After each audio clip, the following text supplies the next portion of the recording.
The November air carried the scent of roasted turkey and sage as I pulled into my childhood home's driveway, my stomach churning with more than just hunger.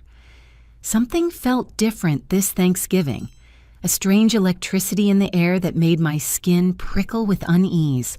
Through the dining room window, I could see my father pacing back and forth, his hands gesturing animatedly, while my siblings Jake and Emma sat at the table with expressions I couldn't quite read.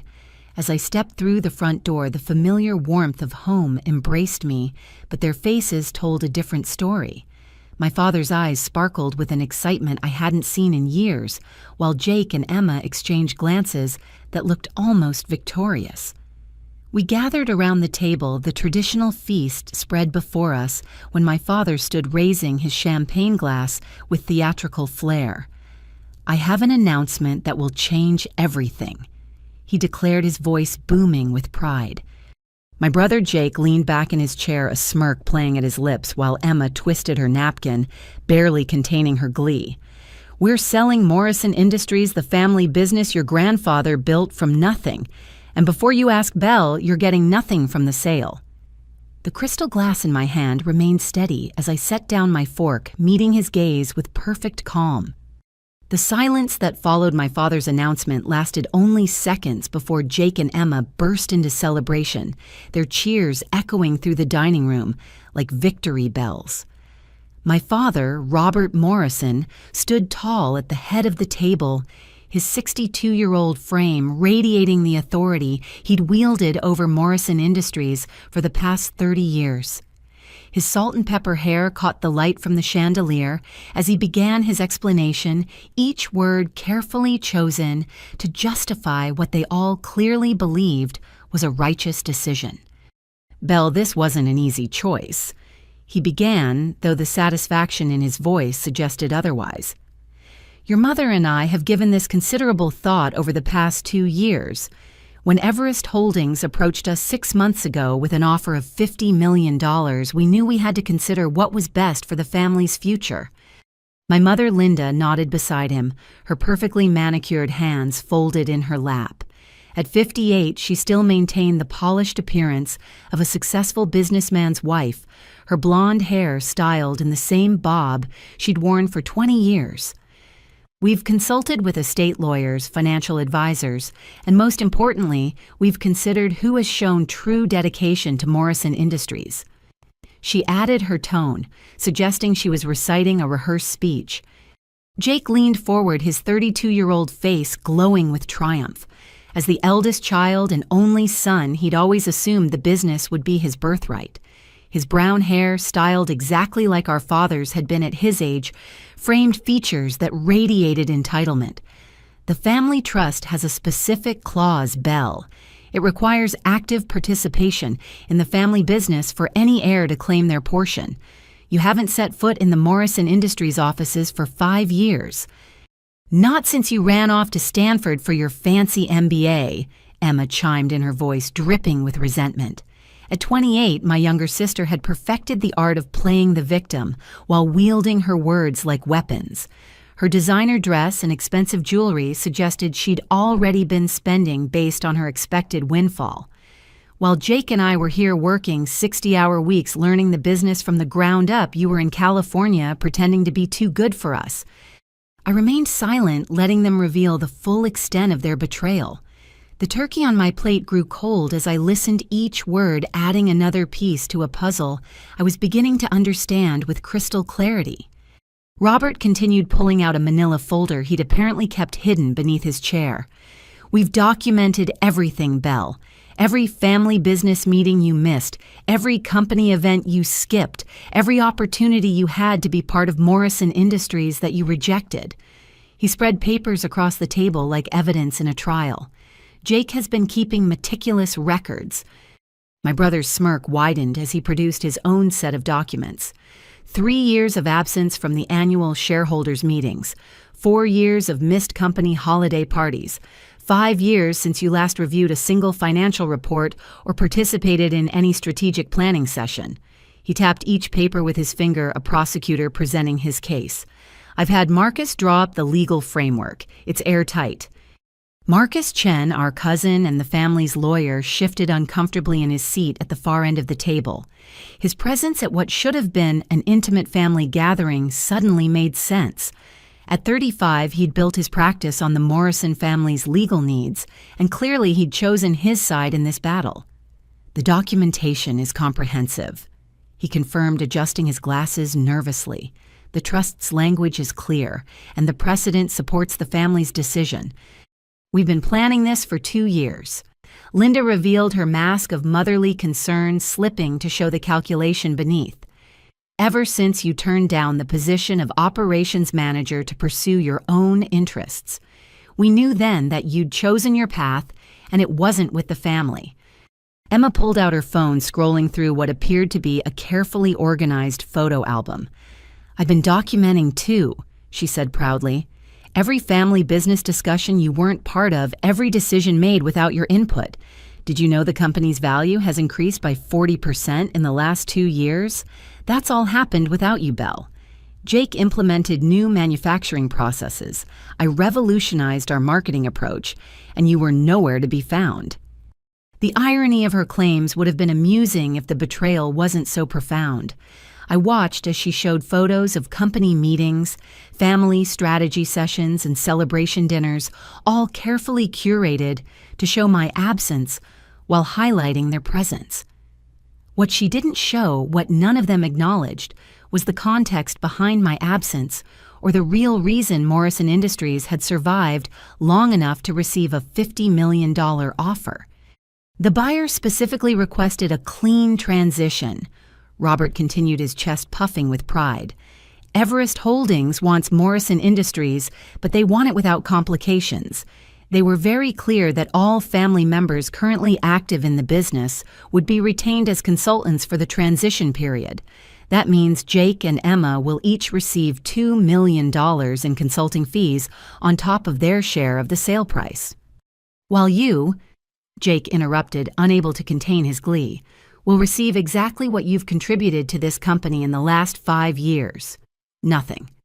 My Aunt Patricia, my mother's sister who'd been suspiciously quiet throughout dinner, had her phone positioned at an angle that suggested she was recording the entire confrontation. At 55, she'd always been jealous of our family's success, and her presence at this particular Thanksgiving now seemed orchestrated rather than coincidental. "We've already updated the will," Linda announced, producing another set of documents. "You're being removed as a beneficiary from all family trusts, the estate, and any future inheritance. We've left you a token amount to prevent any legal challenges. $10,000. That should be enough to show we didn't forget you entirely." The cruelty of the amount wasn't lost on me. $10,000 from a $50 million sale, from a business worth that much, only because of sacrifices they knew nothing about. I noticed how they'd positioned themselves around the table, creating a unified front against me. This wasn't just a business decision. This was a carefully orchestrated excommunication from the family. "The closing is scheduled for December 15th, Robert announced. "We wanted to tell you before the news went public. Despite everything, you're still our daughter, and you deserve to hear it from us first." The false magnanimity in his voice might have been believable if I hadn't seen the gleam of satisfaction in his eyes. This was his moment of triumph, the culmination of years of resentment over my refusal to follow the path he'd laid out for me. In his mind, I'd chosen education over family ambition, over loyalty and independence over obedience. Now he believed I was facing the consequences of those choices. "Everest Holdings will take possession of everything," Emma added, unable to resist twisting the knife. "The manufacturing facilities, the distribution network, the contracts, even the Morrison name in the industry. Jake's being promoted to president of operations for the transition. I'm the new chief financial officer. Mom and Dad will serve on the advisory board for 5 years with annual salaries of $500,000 each. Everyone wins," Jake concluded, raising his glass in a mock toast. "Everyone who stayed loyal to the family, that is." The room fell silent as they waited for my response. They expected tears, perhaps, or anger, or desperate pleas for reconsideration. What they didn't expect was the small smile that played at the corners of my mouth as I reached for my water glass, taking a slow sip while I formulated my response to their carefully planned betrayal. The condensation on my water glass reminded me of another Thanksgiving 5 years ago, when everything changed. As my family sat around me, reveling in their perceived victory, my mind drifted back to that night when I discovered the truth that would alter the trajectory of all our lives. It had been 3 a.m, and I'd been working late at Morrison Industries trying to understand why our accounts weren't balancing. At 25, I'd been the unofficial financial analyst, a role I'd taken on while completing my undergraduate degree in business. The offices were empty, just me and the hum of fluorescent lights as I pored over spreadsheets that refused to make sense. That's when I found the first discrepancy. $20,000 mysteriously transferred from the operating budget to an account I didn't recognize. Then another transfer, $35,000, then $50,000. The pattern emerged like a cancer, spreading through our financial records, and at the center of it all was Jake's authorization code. I remember the way my hands shook as I printed the evidence page after page of embezzlement that totaled nearly $800,000 over 18 months. Our company was hemorrhaging money not from poor sales or bad management, but from my own brother's theft. The gambling receipts I found hidden in his desk drawer told the rest of the story. Online poker, sports, betting, casino markers. Jake had developed a gambling addiction that was devouring Morrison Industries from the inside. The next morning, I confronted him in the parking lot before anyone else arrived. The cocky exterior crumbled instantly when I showed him the evidence. He broke down sobbing against his car, begging me not to tell our father. He swore it was under control, that he'd already started attending meetings, that he just needed time to fix it. "Dad will disown me," he'd pleaded, his face streaked with tears. "You know how he is about the family reputation. This will kill him, Belle. It'll destroy Mom. Please." I should have gone straight to our parents. Any reasonable person would have. But as I looked at my older brother, broken and desperate, I saw the little boy who'd taught me to ride a bike, who'd defended me from bullies in middle school, who'd driven 6 hours to pick me up when my car broke down freshman year of college. Family meant something then, or at least I thought it did. The solution came to me during a sleepless night. Morrison Industries needed an immediate cash infusion to cover the shortfall before the annual audit. We had 3 weeks. I liquidated my entire savings, $23,000, saved from summer jobs and internships. Then I took out personal loans, maxing out my credit capacity. $40,000 from one bank, $30,000 from another, $25,000 from a third. I even sold my car, the used Honda Civic our grandfather had given me for graduation. But it wasn't enough. The hole Jake had created was too deep. That's when I made the decision that would haunt my family's perception of me for years. I applied to Stanford's MBA program not for the prestige or career advancement, but for the student loans. With my acceptance came access to federal and private student loans that I could divert to save Morrison Industries. I funneled $140,000 back into the company accounts over 2 months, disguising the transfers as legitimate transactions from shell consulting contracts I created. The remaining debt was restructured through a private loan I negotiated with a family friend who owed me a favor, someone who agreed to keep the arrangement confidential. Jake watched me work with a mixture of awe and shame, promising he'd find a way to pay me back. I made him swear to get help to attend Gamblers Anonymous to never touch the company funds again. More importantly, I made him promise to never tell anyone what I'd done. The last thing I wanted was to be seen as the family's savior or to hold this over his head forever. Moving to California for Stanford wasn't abandoning my family. It was exile by necessity. I needed to be away from Morrison Industries to maintain the fiction, to keep anyone from looking too closely at the financial maneuvers I'd performed. Plus, I needed to actually get the MBA to justify the massive loans I'd taken out.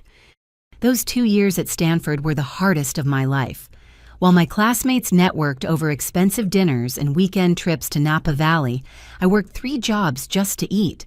Monday through Wednesday, I was a teaching assistant for undergraduate finance courses. Thursday and Friday nights, I waitressed at a local restaurant until 2 in the morning. Weekends were spent doing freelance financial consulting for small businesses, building models and analyzing data for companies that couldn't afford big firms. Every extra penny went back to Morrison Industries. Not directly, that would have raised questions. Instead, I funneled money through legitimate channels. I'd identify potential clients and send them to Morrison Industries, taking no finder's fee. I'd create marketing analyses and strategic plans during my few free hours, emailing them to Jake to present as his own work. When I learned about supply chain innovations in class, I'd write detailed implementation plans and ship them home, letting Emma take credit for the revolutionary ideas she was bringing to the company. The supply chain system, they were so proud of, the one that had supposedly increased company value by 40%. I designed that during my operations management course at Stanford. Professor Williams had called it graduate-level brilliance and suggested I patent the process. Instead, I sent it home as a suggestion for Jake to consider, complete with implementation guidelines that a child could follow. My parents never questioned why I lived in a studio apartment so small I could touch both walls with my arms outstretched. They never asked why I couldn't afford to fly home for holidays or why I always had an excuse when they offered to visit. When Emma posted photos of her European vacation funded by her Morrison Industries bonus, I was calculating how many extra shifts I'd need to cover next month's loan payment. The physical toll was significant. I lost 20 pounds I couldn't afford to lose. Chronic stress led to insomnia, which led to reliance on caffeine, which led to more stress. During finals week of my second year, I collapsed in the library and woke up in the hospital diagnosed with exhaustion and dehydration. The doctor who treated me said I was running on empty, burning through reserves I didn't have. I discharged myself after 6 hours because I couldn't afford the hospital bill and had a consulting project due the next day. But the worst part wasn't the physical hardship. It was watching from afar as my sacrifice was rewritten into betrayal. Family emails talked about how well Morrison Industries was doing under Jake's leadership, how Emma's fresh perspective was revitalizing the company, how proud they were of the children who'd stayed loyal. Meanwhile, I was cast as the ungrateful daughter who'd abandoned her heritage for selfish ambitions. Jake sent me exactly one email during those 2 years. "Thanks for everything," it read. "I'm clean now. GA saved my life. I'll find a way to make this right." He never did. The gambling stopped, but the gratitude evaporated as soon as the immediate crisis passed. Success has a way of making people forget who pulled them from the abyss. When I graduated from Stanford, I had job offers from Goldman Sachs, McKinsey, and several Fortune 500 companies. The signing bonuses alone would have eliminated half my debt. Instead, I took a position with a small investment firm that specialized in distressed assets. The salary was modest, but it gave me something more valuable than money. It gave me knowledge and connections in the world of corporate acquisitions. My family interpreted this choice as another snub. Why work for a no-name firm when prestigious companies were calling? Why settle for less when the Morrison name could open doors? They didn't understand that I was playing a longer game, that every distressed company I analyzed, every acquisition I facilitated, every turnaround I witnessed, was teaching me skills I'd need for what was coming. The loans were crushing. Federal student loans, private student loans, personal loans, credit card debt from those early emergency infusions. My total debt load reached $320,000. My monthly payments consumed 80% of my salary. I lived on ramen noodles and hope, knowing that someday the sacrifice would mean something. I never told anyone the truth. Not when Emma called me selfish for missing her engagement party. Not when my mother cried about my absence at family gatherings. Not when my father wrote me a long letter about disappointment and family duty. I absorbed their accusations like penance, knowing that the truth would destroy more than it would heal. Jake's reputation, the family's image, Morrison Industries' stability, all depended on maintaining the lie. The irony was that my absence made their success possible. Every innovation Jake claimed, every brilliant strategy Emma proposed, every uptick in company value stemmed from the work I did in California libraries and coffee shops. I was the ghost in Morrison Industries' machine, the invisible hand guiding its resurrection, the family member they disowned who saved them all. Now, as I sat at this Thanksgiving table watching them celebrate my disinheritance from a company I'd bled, for the full weight of the irony wasn't lost on me. They were selling the business I'd saved, dividing money that existed only because of my sacrifice, excluding the one person who'd given everything to keep Morrison Industries alive. But I wasn't angry. Not anymore. Because while they'd been planning my exclusion for 2 years, I'd been planning something else entirely. Something that would soon make this moment of perceived triumph the beginning of their education in what family really meant. Emma's perfectly manicured nails tapped against her champagne flute as she prepared to deliver what she clearly considered the killing blow. Her smile radiated the kind of cruel satisfaction that only comes from years of nursed resentment finally finding its outlet. "Oh, Belle, there's more you should know." She began, her voice honeyed with false sympathy. "Since you've been gone, I've been promoted to Chief Financial Officer of Morrison Industries. You remember, don't you? The position Dad promised you when you were his little princess back when you actually cared about this family." The position she referenced had been discussed when I was 22, fresh out of college with a finance degree, and dreams of modernizing our family business. Our father had taken me into his study, poured 2 glasses of his favorite scotch, and mapped out a 10-year plan that would see me rise from analyst to CFO. That promise had died the night I discovered Jake's theft, though Robert Morrison never knew why his daughter suddenly became distant from the company's daily operations. "I've been doing incredible work." Emma continued, producing a tablet from her designer handbag. "Let me show you what real dedication looks like." She swiped through presentation slides with the practiced air of someone who'd rehearsed this moment. "This is the new financial reporting system I implemented. It's increased our efficiency by 35%. I recognized the system immediately. It was based on the framework I'd sent home 16 months ago, disguised as a casual suggestion in an email to Jake. Even the color coding was identical to my original design. "And this," she swiped again, "is the revolutionary supply chain management system I developed.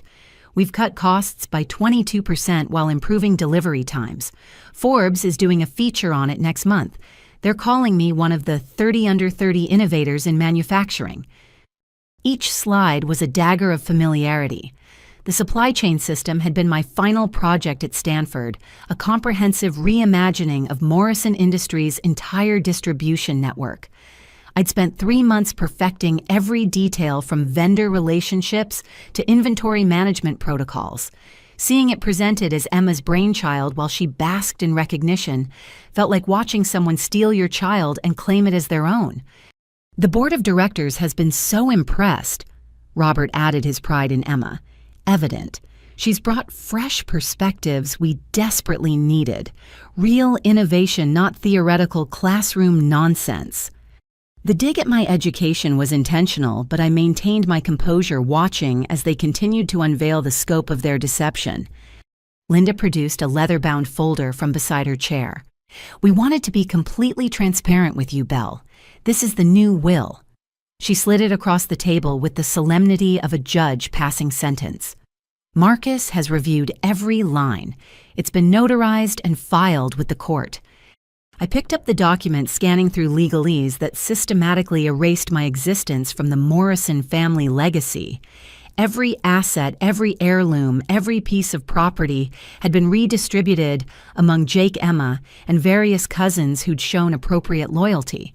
The family cabin where I'd spent every summer until age 18, where Grandpa had taught me to fish and told stories about building Morrison Industries from nothing, was now designated solely for Emma's future children. "You'll notice we've left you $10,000, Marcus interjected, his voice clinical.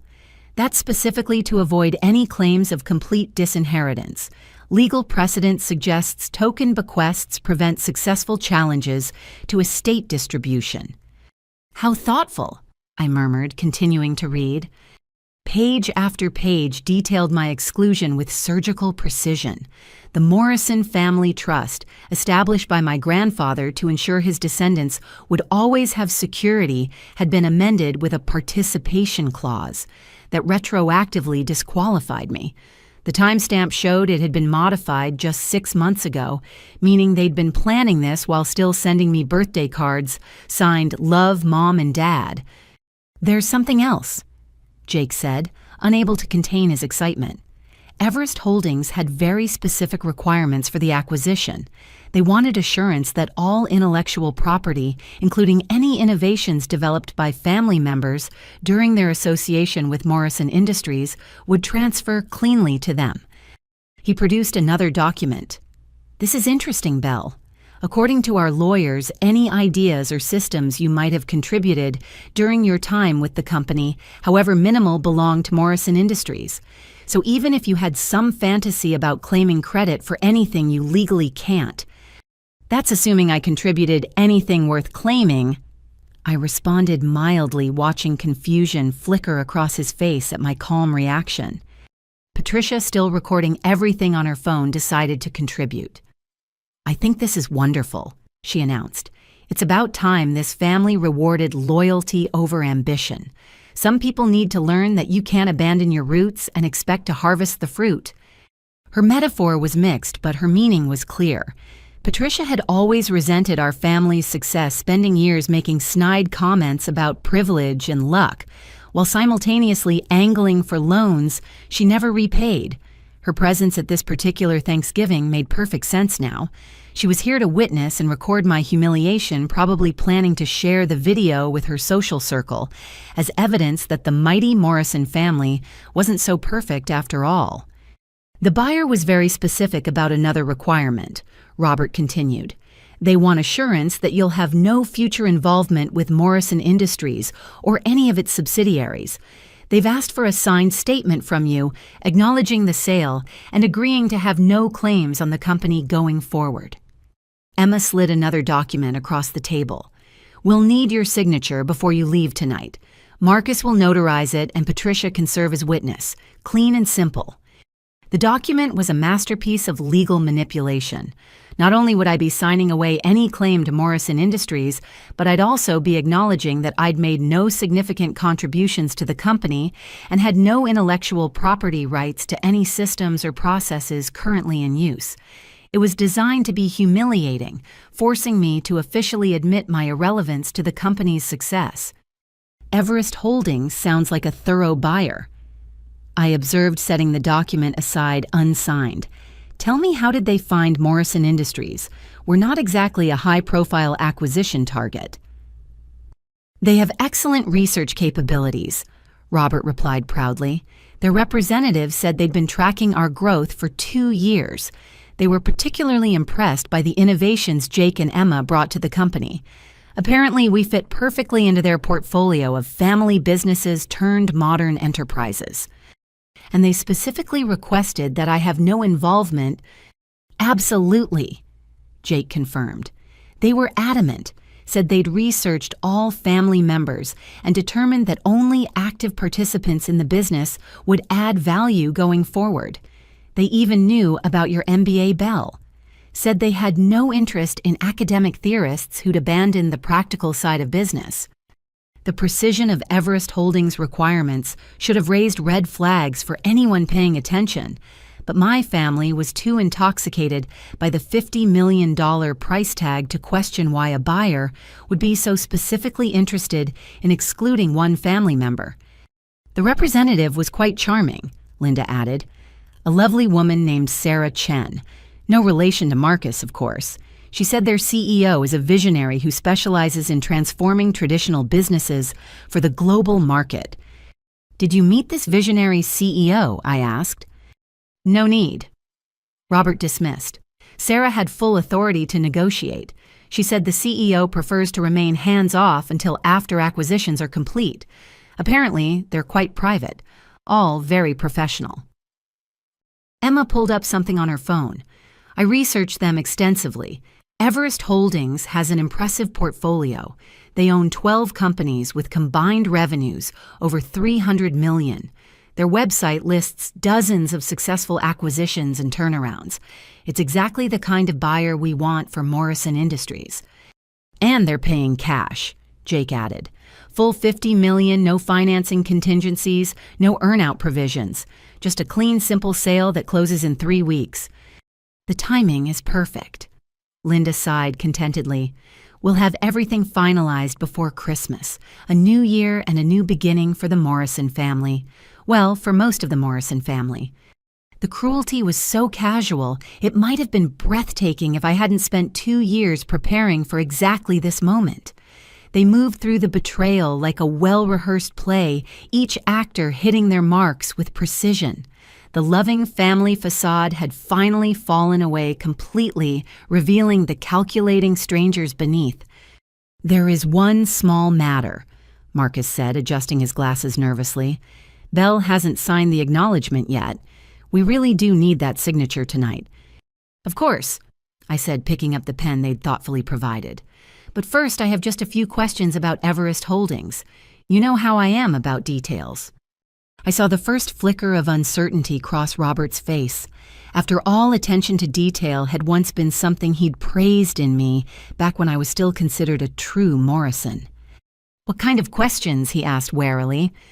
Oh, just curiosity, I replied, twirling the pen between my fingers.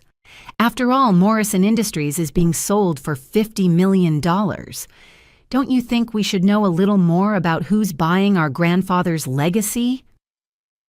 I set the pen down deliberately, letting it roll across the polished mahogany table as I reached for the acquisition documents. The weight of the paper felt substantial in my hands, like holding the culmination of years of planning. Around me, my family shifted uncomfortably, their celebration momentarily paused by my unexpected interest in the details. May I asked, gesturing to the full contract Robert had proudly displayed earlier. He hesitated for a moment before sliding the thick folder toward me, his confidence wavering slightly at my calm demeanor. I don't see what good it will do you, he said. The deal is already signed. We're just waiting for the formal closing. Humor me, I replied, opening the folder and beginning to scan through the pages with practiced efficiency. Years of analyzing distressed acquisitions had taught me to spot unusual terms quickly. After all, I did get that fancy MBA you all keep mentioning. Might as well use it one last time for the family. Emma rolled her eyes. Always trying to prove you're the smartest person in the room. Some things never change. I ignored her, focusing on the contract's structure. The first few pages were standard boilerplate, but as I delved deeper, interesting patterns emerged. The payment terms were unusual for a cash deal of this size. Instead of a simple wire transfer, the contract specified a complex series of transactions through multiple holding companies. This payment structure, I said, looking up at Robert. Did anyone question why Everest Holdings needs to route the money through 5 different entities? It's for tax efficiency, Jake answered quickly. Sarah explained it all. Perfectly normal for acquisitions of this size. Is it? I mused, returning to the documents. And this acceleration clause here, the one that triggers if any family member contests the sale. It reduces the purchase price by 70%. That seems rather severe. Marcus shifted in his seat. That's just to ensure a smooth transition. Buyers don't want drama. No, they certainly don't, I agreed, flipping to another section. This is fascinating, though. The due diligence period was only 2 weeks. For a $50 million acquisition, that's remarkably fast. Most buyers want at least 60 days to examine a company this thoroughly. They knew what they wanted, Robert said defensively. Sarah said their team had done preliminary research for months. Of course they had, I murmured, finding what I was looking for in the appendices. Oh, this is interesting. Very interesting indeed. What? Linda asked despite herself. The intellectual property assignment clause.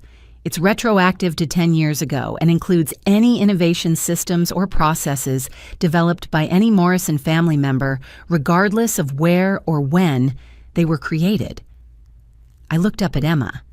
That means your famous supply chain system, the one Forbes is writing about now, belongs entirely to Everest Holdings. Emma's face flushed. So what, I developed it for Morrison Industries anyway. Did you? I asked mildly, because this clause suggests Everest Holdings thinks innovations might have come from unexpected sources. Why else make it so comprehensive? Jake snatched the contract from me, scanning the section I'd highlighted. His face paled as he read the fine print. This can't be right. This says they own everything, even ideas we might develop in the future related to manufacturing or distribution. For 5 years post-acquisition, I confirmed. Rather restrictive, wouldn't you say? Almost as if they're trying to prevent someone from recreating Morrison Industries' success elsewhere. You're trying to scare us, Robert accused, though uncertainty crept into his voice. The deal is good. Our lawyers reviewed everything. Did they? I asked, turning to Marcus. Did you notice the arbitration clause, all disputes must be handled through Everest Holdings' chosen arbitrator in Delaware? Not Massachusetts, where Morrison Industries is incorporated, not here where we live. Delaware. Do you know what's special about Delaware corporate law, Marcus? Our cousin adjusted his glasses nervously. It's business-friendly. It's extremely favorable to majority shareholders and acquiring companies, I corrected. If any issues arise post-sale, you'll be fighting uphill in a jurisdiction that heavily favors Everest Holdings. Patricia had stopped recording her phone, lowering as she sensed the shift in room dynamics. The celebration atmosphere had evaporated, replaced by growing unease. None of this matters, Emma insisted, though her voice lacked its earlier confidence. The company is successful, the buyer is legitimate, and we're getting $50 million. You're just bitter about being excluded. Perhaps, I conceded, returning to the documents. But indulge me in one more observation. This signature page, the one with Sarah Chen's name. Notice anything unusual? They all leaned in to look. The signature was pristine, almost too perfect. It's signed electronically, Linda observed. So, I continued, for a deal of this magnitude with this many unusual clauses, wouldn't you expect to meet face to face, to have original signatures on paper? When Morrison Industries bought the Whitman warehouse 3 years ago for just $2 million, we spent 6 months in negotiations and signed everything in person. Times have changed, Robert said, but his conviction was weakening. Everything's digital now. True, I agreed. But look at this corporate structure diagram in Appendix B. Everest Holdings ownership goes through 7 layers of holding companies, all registered in different states. The ultimate parent company is registered in Delaware, but its ownership is listed as another holding company in Nevada, which is owned by a trust in South Dakota. That's just corporate structuring, Marcus said, though he was now reviewing the documents with renewed attention. Lots of companies do that. Absolutely. I nodded. But it makes it nearly impossible to determine who actually owns Everest Holdings. For all you know, you could be selling to anyone, a competitor, a foreign entity, even someone with a personal connection to Morrison Industries. Jake laughed nervously. That's ridiculous. Who would go through all that trouble? Someone very patient, I suggested. Someone who knew exactly what they wanted and how to get it. Tell me, when did Everest Holdings first approach you? 6 months ago, Robert answered slowly. Right after our quarterly report showed record profits. And when did you start planning to exclude me from the sale? Silence fell over the room. The timing was too convenient to be coincidental. That's just a coincidence, Emma stammered. Is it? I asked. Did Everest Holdings suggest the exclusion, or was it your idea? My family exchanged glances, trying to remember the exact sequence of events. Sarah mentioned they'd done background on all family members, Jake admitted. She said they only wanted to work with family members active in the business. How convenient, I observed. And you never questioned why a buyer would care about that, why they'd specifically want to exclude one family member who hasn't been involved in operations for 5 years. "You're being paranoid," Robert said, but sweat had begun to bead on his forehead. "Am I?" I asked, setting down the contract and looking at each of them in turn. "You're about to sell our grandfather's life work to a company you've never visited, run by people you've never met, structured in a way that obscures its true ownership, with terms that heavily favor them in any dispute, based on the recommendation that you exclude your own daughter from any benefit. And you never once thought to ask the simple question, who is behind Everest Holdings?" The room fell silent except for the grandfather clock ticking in the hallway. Each tick seemed to echo the growing realization that perhaps they hadn't been as clever as they'd thought. "So," I said, finally breaking the silence, "let me ask that question now, the one you should have asked 6 months ago. Dad, who exactly is the CEO of Everest Holdings?" Robert's face had gone from red to pale. He fumbled with his phone, presumably looking for Sarah Chen's contact information.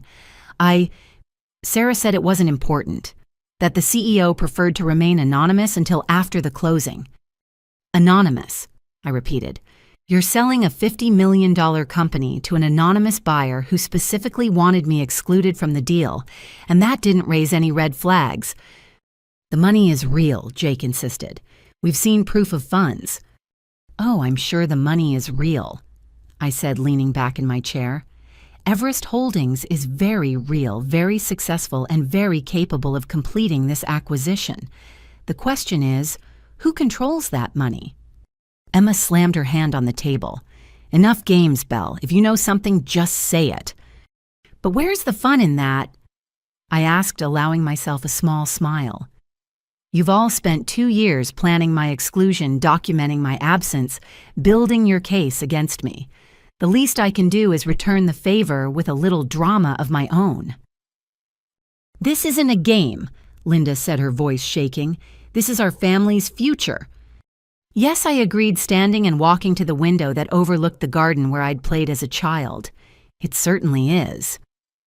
I stood at the window, gazing out at the garden where Grandfather Morrison had taught me to plant tomatoes when I was 6 years old, the same garden where he'd told me stories about building Morrison Industries from a single delivery truck into a regional manufacturing powerhouse. His words echoed in my memory. "Success isn't about taking from others, Belle. It's about creating something bigger than yourself." The silence in the dining room had become suffocating. I could feel their eyes boring into my back, their minds racing to understand what they'd missed. The hunter had become the hunted, and they were just beginning to realize it. "Let me tell you a story."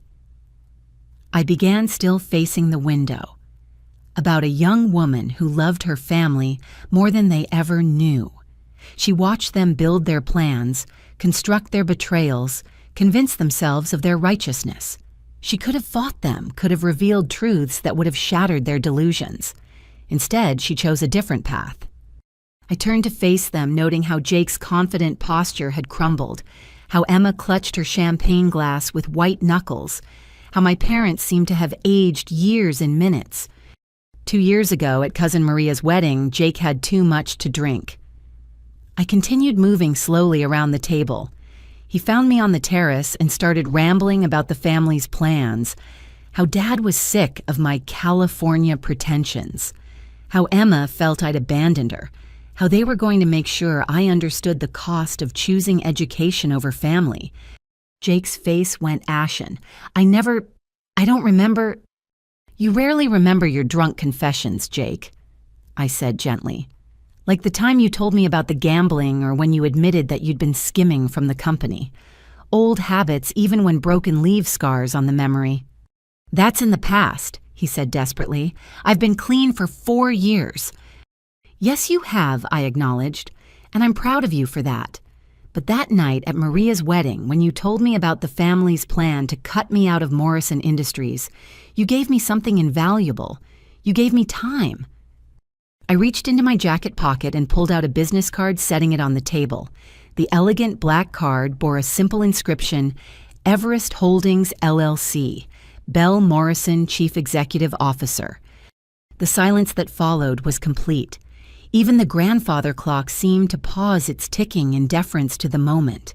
Patricia's forgotten phone slipped from her fingers, clattering onto her plate with a sound that made everyone jump. "No," Robert whispered the word, barely audible. "That's not possible." "Isn't it?" I asked.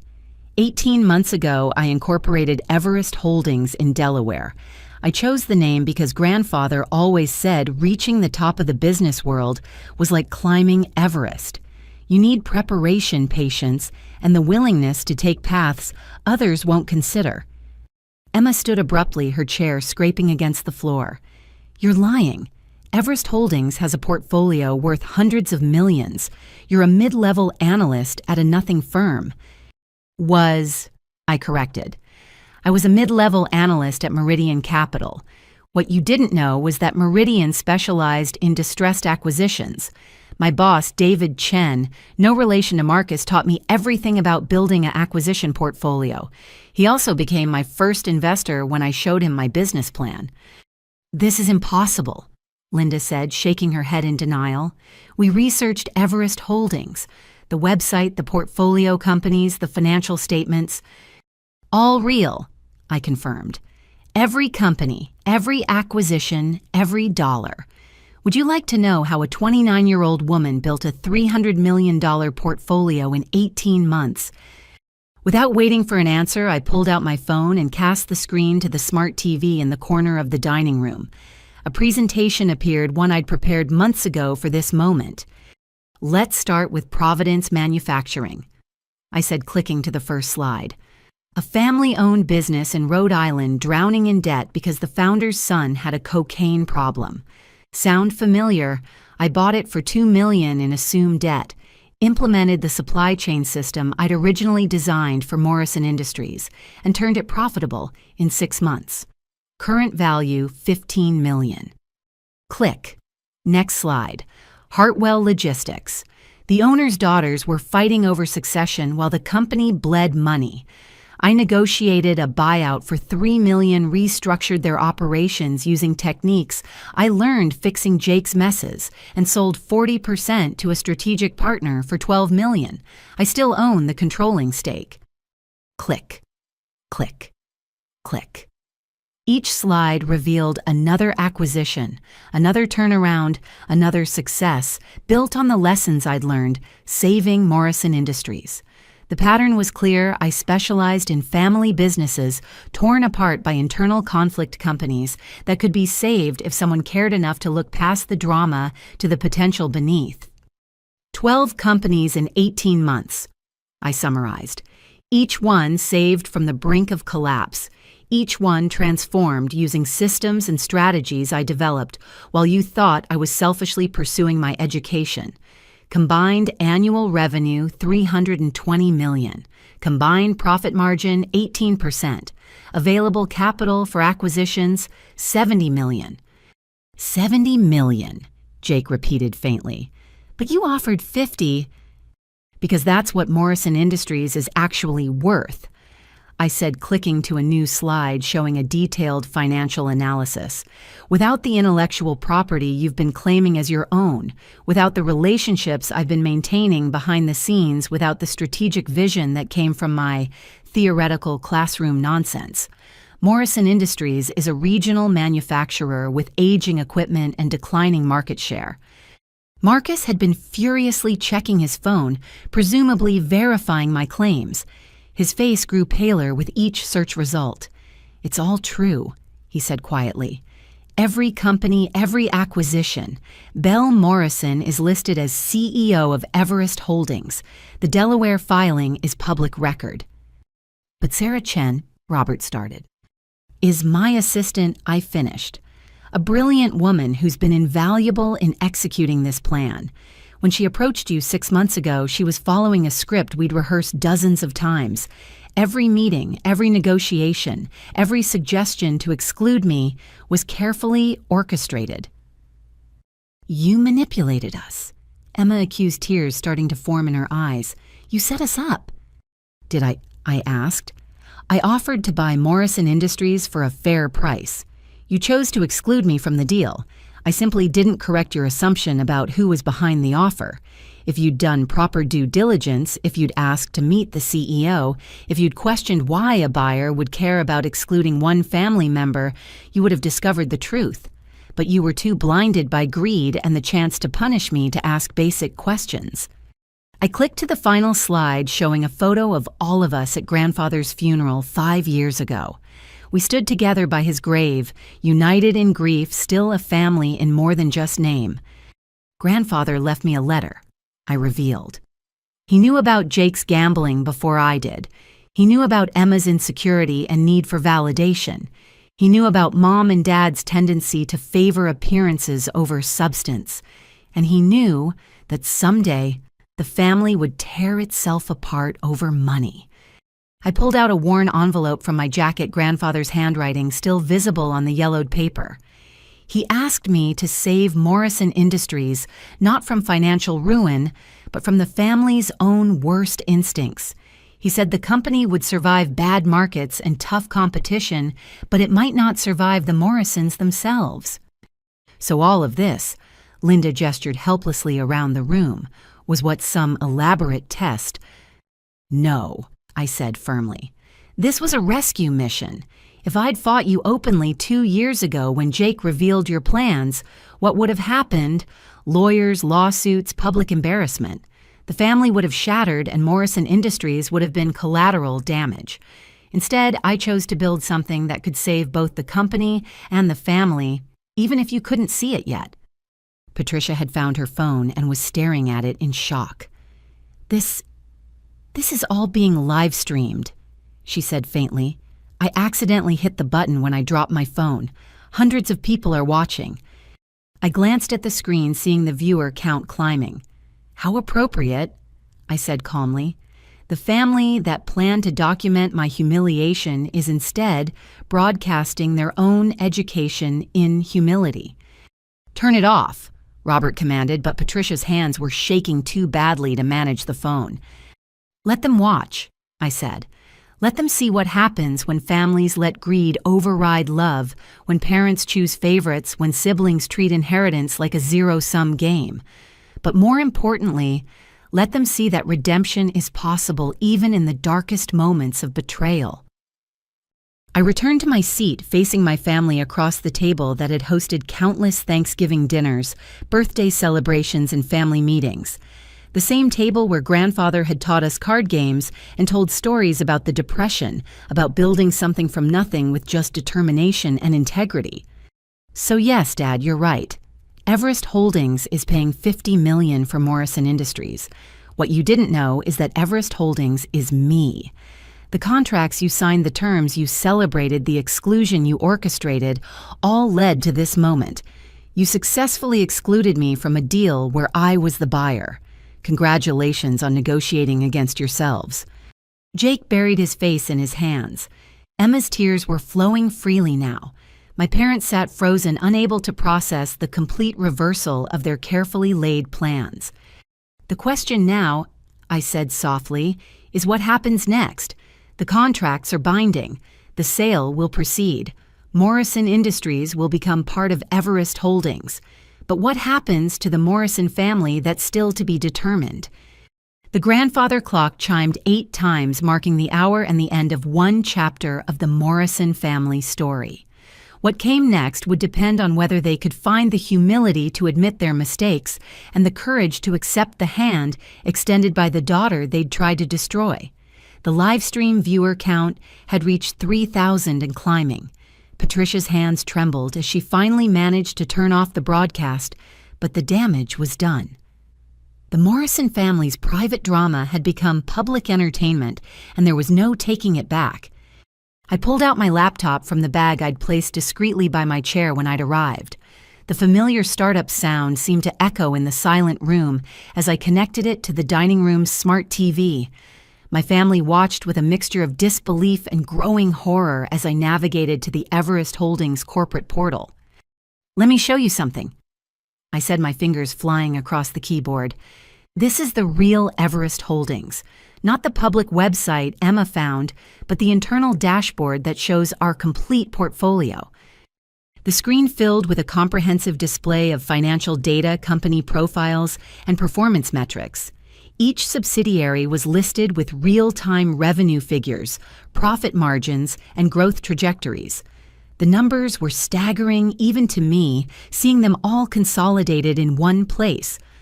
Providence Manufacturing acquired January 2024. I began clicking on the first entry. Initial investment $2 million, current valuation $15.3 million. The turnaround took 4 months using the supply chain optimization model I developed at Stanford.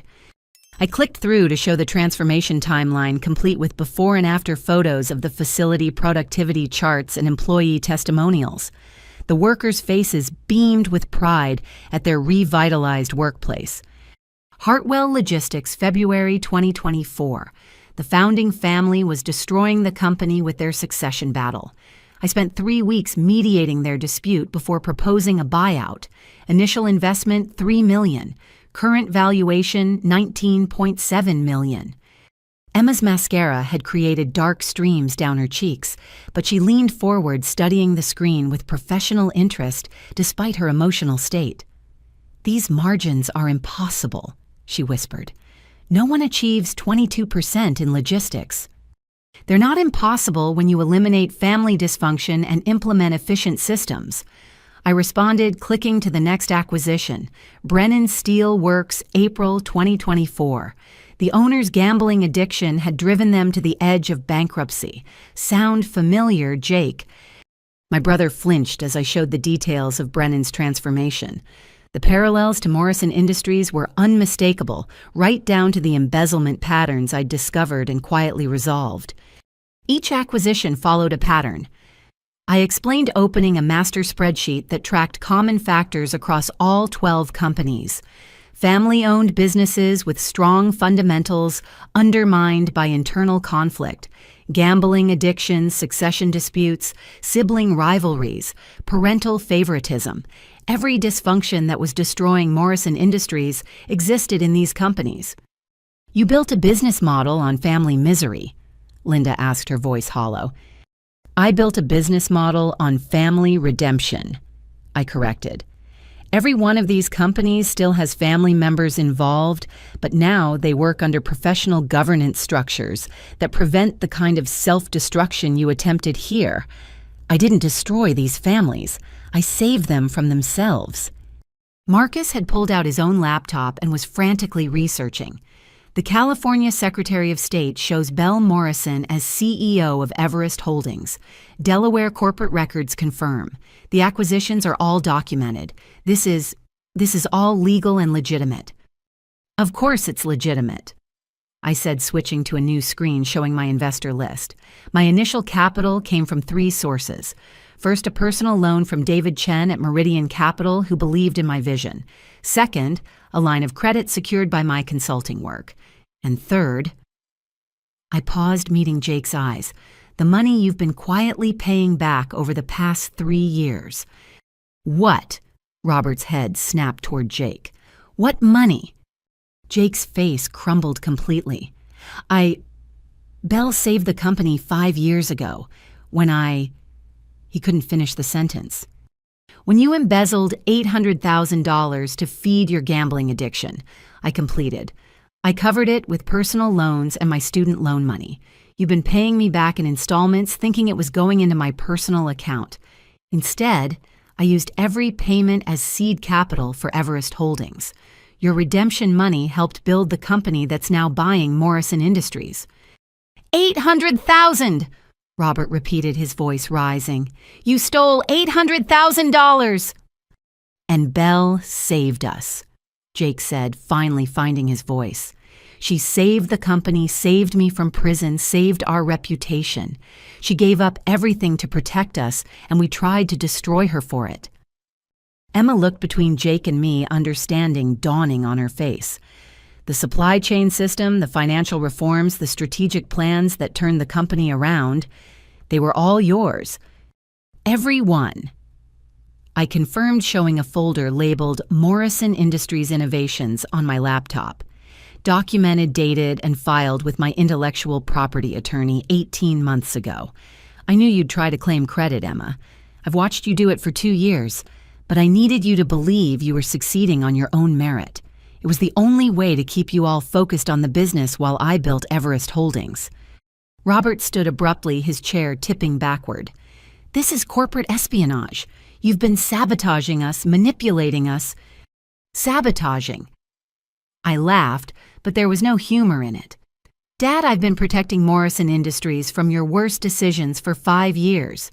Do you know how many times you almost drove the company into bankruptcy with your ego-driven expansion plans?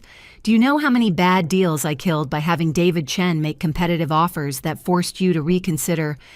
I pulled up another file showing a timeline of Morrison Industries' near disasters and corresponding Everest Holdings interventions.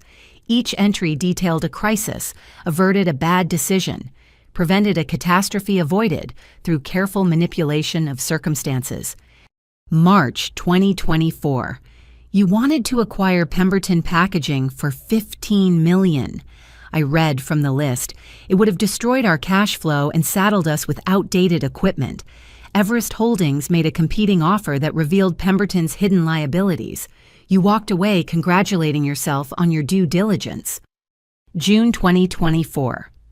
Emma negotiated an exclusive supplier agreement with Zhao Manufacturing that would have locked us into above-market prices for 5 years. Everest Holdings suddenly expressed interest in Zhao, forcing them to reveal their financial instability. Another bullet dodged. September 2024. Jake pushed for a massive expansion into the cannabis packaging market. Everest Holdings leaked news of pending federal regulations that made you reconsider. You avoided a $10 million mistake. With each revelation, my family's understanding of the past 18 months shifted. What they'd seen as their own brilliant business decisions were exposed as carefully orchestrated saves by the daughter they'd plotted to disinherit. You've been pulling our strings, Emma said, her voice a mixture of awe and anger. We were puppets in your show. You were students in a classroom you didn't know existed, I corrected. Every success you achieved was a lesson in what actually works in business. Every innovation you claimed taught you to value intellectual property. Every crisis averted showed you the importance of careful analysis over emotional decisions. I navigated to a secure folder requiring biometric authentication. My fingerprint unlocked a series of documents that made Marcus gasp. Securities filings, he breathed. You've been buying Morrison Industries stock through nominee accounts. 17% as of last month, I confirmed. Not enough for control, but enough to have visibility into every board decision, every strategic move, every plan to exclude me. Your corporate secretary, Mrs. Patterson, never realized that Mountain View Trust, one of your largest shareholders, was actually an Everest Holdings subsidiary. That's how you knew, Linda said faintly, about the sale, about the exclusion plan, about everything. I've known every move you were going to make before you made it, I said simply. Board meeting minutes, private emails between directors discussing my exclusion, Jake's presentation about documenting my absence, Emma's proposal to claim my innovations as her own. I've read them all. Patricia had been silent since ending the live stream, but now she spoke up. The viewers. They're sending messages, hundreds of them. They're all supporting Belle. They're calling you. She trailed off, unable to repeat the harsh words filling her screen. The court of public opinion has rendered its verdict, I observed. But I'm not interested in public humiliation. I'm interested in justice and redemption. I closed the laptop and looked at each family member in turn. Their faces showed a range of emotions: shock, shame, anger, disbelief, and in Jake's case, something that might have been relief at finally having the truth exposed. Everest Holdings owns or controls assets worth $320 million, I stated. I built it from nothing in 18 months, using every lesson I learned from Morrison Industries' dysfunction. I did it while you planned my exile, while you celebrated my exclusion, while you convinced yourselves that I was a traitor to the family. But the ultimate irony? I continued allowing myself a small smile. The $50 million I'm paying for Morrison Industries. It's more than double what the company is actually worth without my contributions. Even in buying the company that tried to exclude me, I'm being more generous than you ever were. The weight of this final revelation seemed to break something in Robert. He sank back into his chair, aging a decade in moments. "What have we done?" he whispered. "You've learned," I said simply.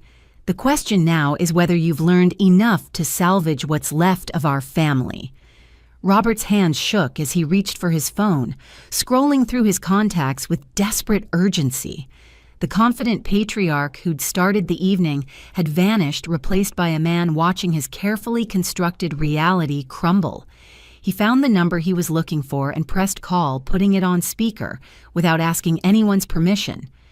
"Good evening, Mr. Morrison," came the professional voice of Sarah Chen. "I trust you're having a pleasant Thanksgiving." "Sarah?" Robert's voice cracked. "I need to speak with your CEO immediately. There's been a development." "Of course," Sarah replied smoothly. "Let me transfer you to Ms. Morrison now." The silence that followed felt eternal. Then my phone, sitting face up on the table, began to ring. The caller ID showed Robert Morrison, Everest Holdings Business. I let it ring 3 times before answering. Everest Holdings, Bell Morrison speaking. Watching my father's face as he heard my voice through his phone while looking at me across the table was a study in cognitive dissonance. His mouth opened and closed soundlessly as his brain struggled to reconcile the betrayal he'd planned with the reversal he was experiencing. "Cat got your tongue, Dad?" I asked, ending the call. "Or are you finally understanding what it feels like to be excluded from your own family's business?" Emma had grabbed Marcus's laptop and was furiously searching through public records. "This can't be legal," she muttered. "There has to be fraud, misrepresentation, something." "Feel free to search," I told her. "Every document filed, every disclosure made, every representation in the purchase agreement is completely accurate.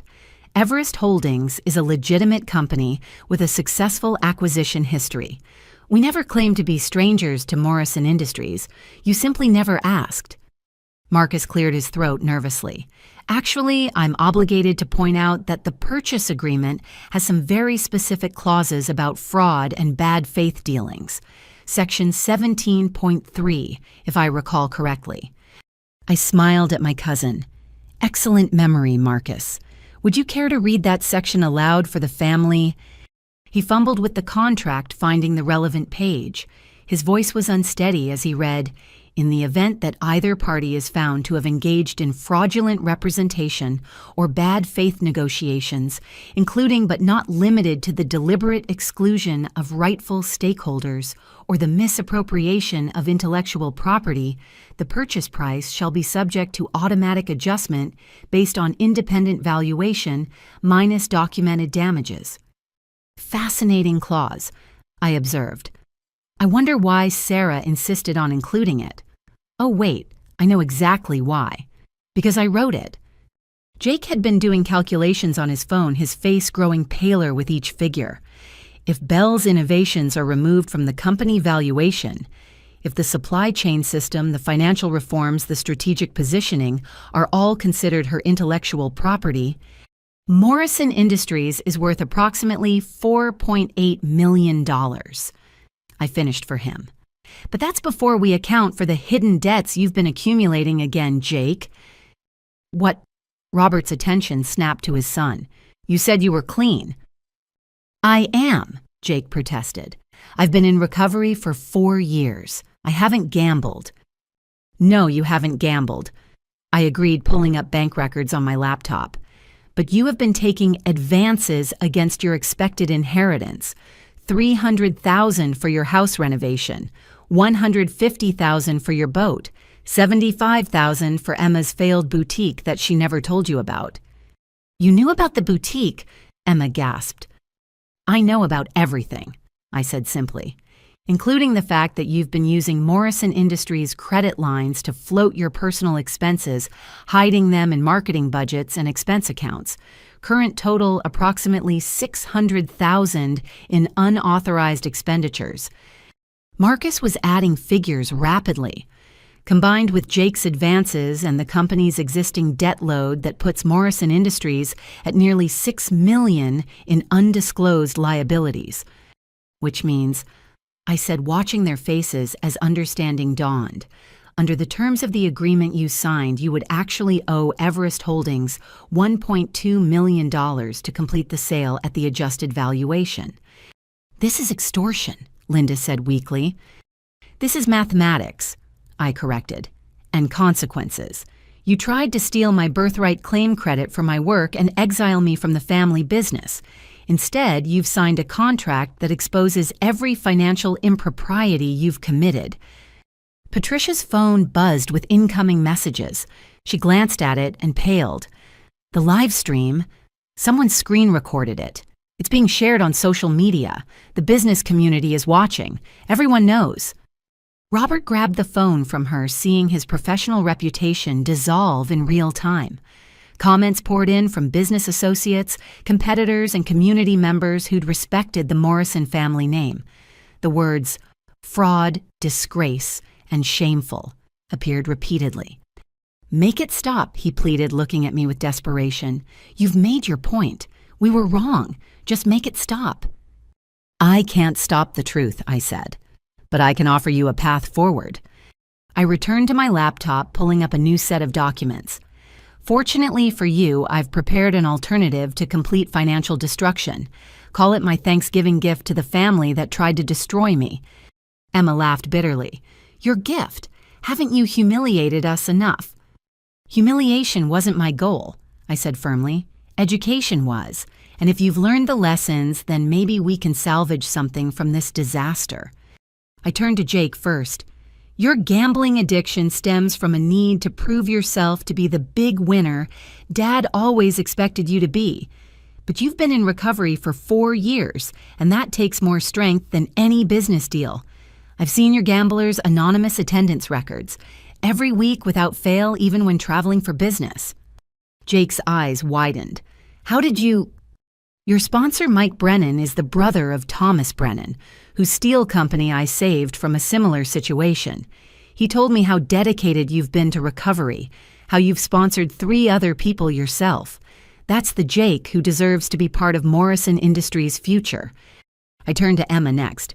Your insecurity about being seen as just a pretty face has driven you to claim achievements that weren't yours. But do you know what Sarah told me? When you thought you were implementing your supply chain system, you actually improved on it. Your modifications to the customer interface increased user satisfaction by 30%. You have real talent, Emma. You just never believed it. Emma's tears had started again, but these seemed different. You were watching, the whole time. Every step, I confirmed. And despite everything, I was proud when you succeeded. Even if you were succeeding with stolen tools, you were still building something. Finally, I faced my parents. You raised 3 children who each became desperate for your approval in different ways. Jake gambled to be the big winner you'd admire. Emma stole credit to be the business genius you'd respect. And I exiled myself to save the family while letting you think I'd abandoned it. What does that say about how we were raised? Linda covered her face with her hands. We just wanted you all to succeed. No, I said gently but firmly. You wanted us to succeed on your terms in ways that reflected well on you. When I chose a different path, you saw it as rejection instead of growth. When Jake struggled with addiction, you saw weakness instead of illness. When Emma felt inadequate, you reinforced it instead of building her confidence. So what now? Robert asked, his voice barely a whisper. You own us. The contracts are signed. You hold all the cards. I stood and walked to the portrait of Grandfather Morrison hanging on the wall. His stern face looked down at us, but I'd always seen kindness in his eyes that others missed. Grandfather used to tell me that the strongest steel goes through the hottest fire, I said, touching the frame gently. He built Morrison Industries not to make money but to create something the family could build together. We failed that vision spectacularly, but failure doesn't have to be final. I returned to the table, pulling up the alternative proposal I'd drafted months ago, hoping I'd never need to use it, but preparing for the worst. Option 1. We proceed with the sale as structured. Everest Holdings takes possession of Morrison Industries. You face financial ruin and public disgrace. The family shatters permanently. Option 2, Jake asked hopefully. Option 2 is harder, I warned. It requires admitting every mistake, accepting responsibility for every betrayal, and committing to real change. Not just words, but actions. Not just promises, but legally binding agreements. I displayed the restructuring plan on the screen.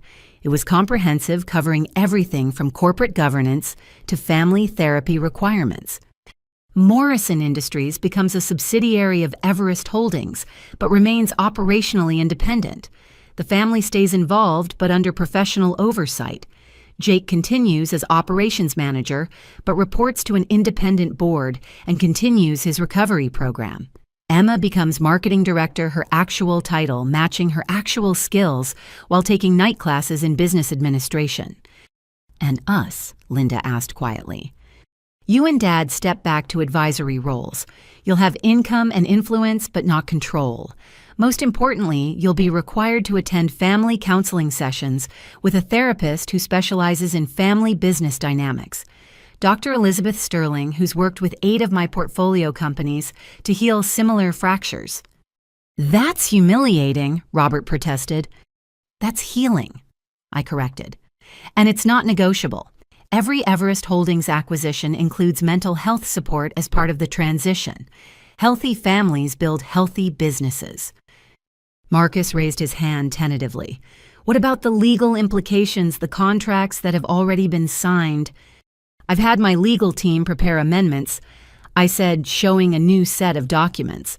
They can be executed tonight, replacing the original purchase agreement, but everyone has to agree. One holdout, and we proceed with option 1. And you? Emma asked. What's your role in this new structure? I'll be CEO of Morrison Industries, reporting to myself as CEO of Everest Holdings, I said. I'll implement the systems I've been developing for 5 years openly this time. You'll learn from me directly instead of through subterfuge, and maybe eventually we can remember what it means to be a family instead of competitors. The room fell silent again as they absorbed the proposal. It offered salvation, but at the cost of their pride. It promised redemption, but required admitting their sins.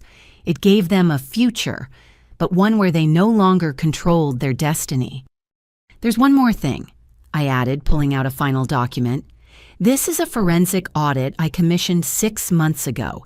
It details every financial impropriety, every embezzlement, every fraudulent expense report filed in the last 5 years. If we proceed with option 2, this gets sealed and destroyed. If not, it goes to the authorities tomorrow. That's blackmail, Marcus protested. That's leverage, I corrected. The same kind you tried to use when documenting my absences. The difference is my leverage is based on truth, not manipulation. The grandfather clock chimed 9 times. I'd been here for 3 hours, but it felt like a lifetime. Everything had changed, and yet we still sat at the same table where we'd shared countless meals as a family.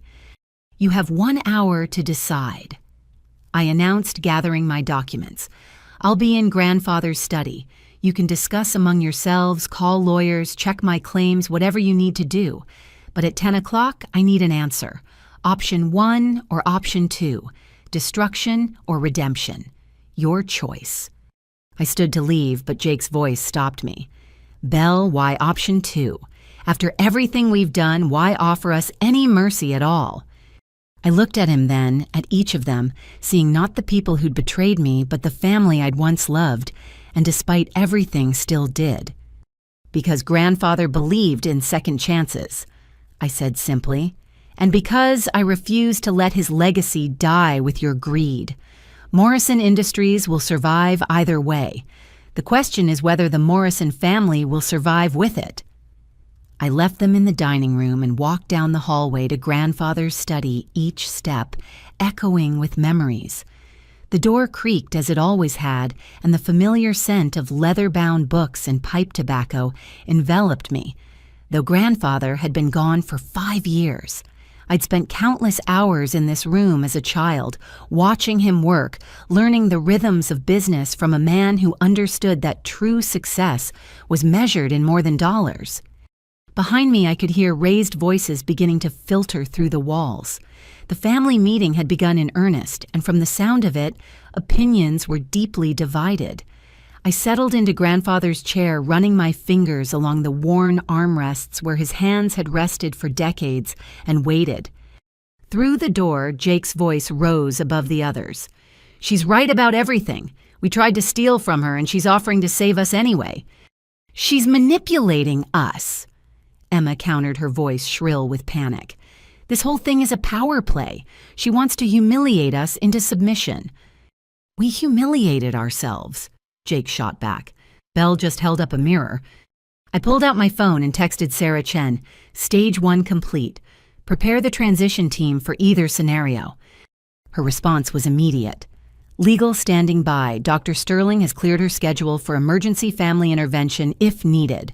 The board of advisors is assembled and ready for video conference." I'd planned for every contingency, but I found myself hoping they'd choose redemption over ruin. Despite everything, the little girl who'd planted tomatoes with grandfather still wanted her family whole. My phone buzzed with an incoming call from David Chen at Meridian Capital. "Belle, I'm watching the social media explosion. Are you all right?" "I'm exactly where I need to be," I assured him.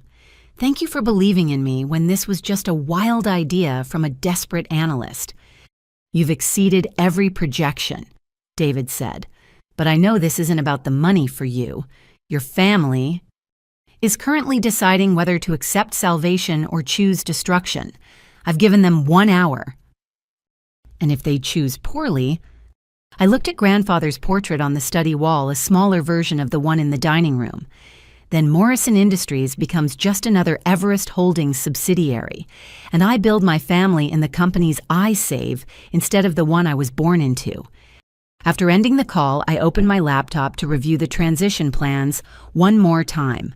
Option 1 was clean and simple, full acquisition family buyout at the adjusted price, complete severance of ties. Option 2 was messier but more hopeful, a complex restructuring that would take months to implement and years to fully realize. A knock on the door interrupted my thoughts. "Come in," I called. Jake entered, closing the door behind him. He looked haggard, older than his 32 years, but there was something different in his eyes. The arrogance was gone, replaced by something that might have been genuine humility. "Can we talk?" he asked. "Just us like we used to." I gestured to the chair across from the desk. "The family gave you permission to negotiate." "The family is in chaos," he admitted, sinking into the chair. "Dad's having what might be a nervous breakdown. Mom's calling every lawyer in her contacts. Emma's trying to find loopholes in your documentation. Marcus is explaining why none exist. And Patricia is fielding calls from reporters who want statements about the live stream disaster. And you," Jake met my eyes directly. "I'm tired of living a lie. Tired of pretending I'm something I'm not. Tired of competing for approval that never comes." He pulled out his Gambler's Anonymous coin, running his thumb over the worn surface. "You know what I realized in recovery? The gambling was never about money. It was about trying to win big enough that Dad would finally see me as more than a disappointment." "He never said you were a disappointment," I offered gently. "He never had to," Jake replied. "Every time he talked about you, his voice changed. Belle's so sharp. Belle understands numbers like her grandfather. Belle's going places. Even when you left, even when he was planning to disinherit you, there was pride in his anger, like you'd proven his point by succeeding without him. And Emma's worse off than me," Jake sighed. "At least I had addiction to blame. She's been living with imposter syndrome her entire life, stealing achievements because she can't believe she could earn any on her own. Do you know she cried when you mentioned her improvements to the supply chain system? First time anyone's ever suggested she had an original thought worth noting. We sat in comfortable silence for a moment, the kind we'd shared as children when the world got too complicated and we'd hide in this very room. "I'm sorry," Jake said finally. "Not the kind of sorry you say when you're caught, but really sorry. You saved my life, Belle. Not just the company or my reputation, but my actual life. I was so deep in debt to dangerous people. If you hadn't covered it, I don't know what would have happened." "I know exactly what would have happened," I said quietly. "That's why I did it. And I repaid you by helping them plan your exile." Jake's voice broke. "By documenting your absence, building their case against you all while knowing you were gone because of me. What kind of brother does that—" "A human one," I replied, "flawed and selfish and capable of change. The question is, what kind of brother do you want to be now?" Jake leaned forward, his hands clasped. "I want option 2. I'll do whatever it takes. The oversight, the reporting structure, continuing therapy, all of it. I've spent 4 years in recovery learning that accountability isn't punishment. It's freedom. And the others—" "I'll convince them," Jake said with determination. "Or at least I'll try. But Belle, I need to know something first. Could you really send us to prison, destroy the family completely?" I considered the question carefully. "Yes," I said finally. "If you chose to continue down the path of destruction, I would let you face the consequences, not out of vengeance, but because sometimes people need to hit bottom before they can rebuild. Ask any recovering addict." Jake nodded slowly. "That's what I told them, that you're offering us intervention before we hit bottom, that this is mercy, not manipulation." Another knock interrupted us. This time it was Emma, her tear-stained face showing the ravages of the evening's revelations. "Can I come in?" Jake started to leave, but I motioned for him to stay. "We're family. Let's stop having secrets." Emma entered hesitantly, as if the study itself might judge her. She'd removed her designer heels and looked smaller, younger, more like the little sister who used to beg me to braid her hair. "I hate you," she said without preamble, then immediately burst into fresh tears. "No, that's not true. I hate that you're right. I hate that you've been watching me fail and steal and pretend. I hate that you let me do it." "I didn't let you do anything," I corrected. "I gave you opportunities to succeed or fail on your own merits. The fact that you improved the supply chain system, that was all you, Emma. I couldn't have predicted that innovation. I wouldn't have thought of it." "Stop being nice to me," Emma sobbed. "I don't deserve it. I've been horrible to you for years. Even before this whole disinheritance plot, I resented you. Perfect Belle with her perfect grades and her perfect plans." "I was never perfect," I said. "I was terrified. Terrified of failing grandfather's legacy. Terrified of Jake's addiction destroying us. Terrified of Mom and Dad's expectations. I ran to California not out of ambition, but out of fear. The only difference between us is that my fear drove me to build something while yours drove you to tear things down." Emma collapsed into another chair, looking between Jake and me. "How are you sitting here offering us hope after what we did? We literally planned to destroy you. There were meetings, Belle. Actual meetings where we discussed how to hurt you most effectively. Dad suggested the $10,000 bequest specifically because he knew it would feel like a slap in the face." "I know," I said simply. "I've seen the meeting minutes." "And you still want us in your life?" "I want the family we could have been," I clarified. "The one where Jake's recovery is celebrated instead of hidden, where Emma's actual talents are nurtured instead of her insecurities, where Mom and Dad learn that love isn't conditional on compliance. That family might still be possible, but only if everyone chooses to build it."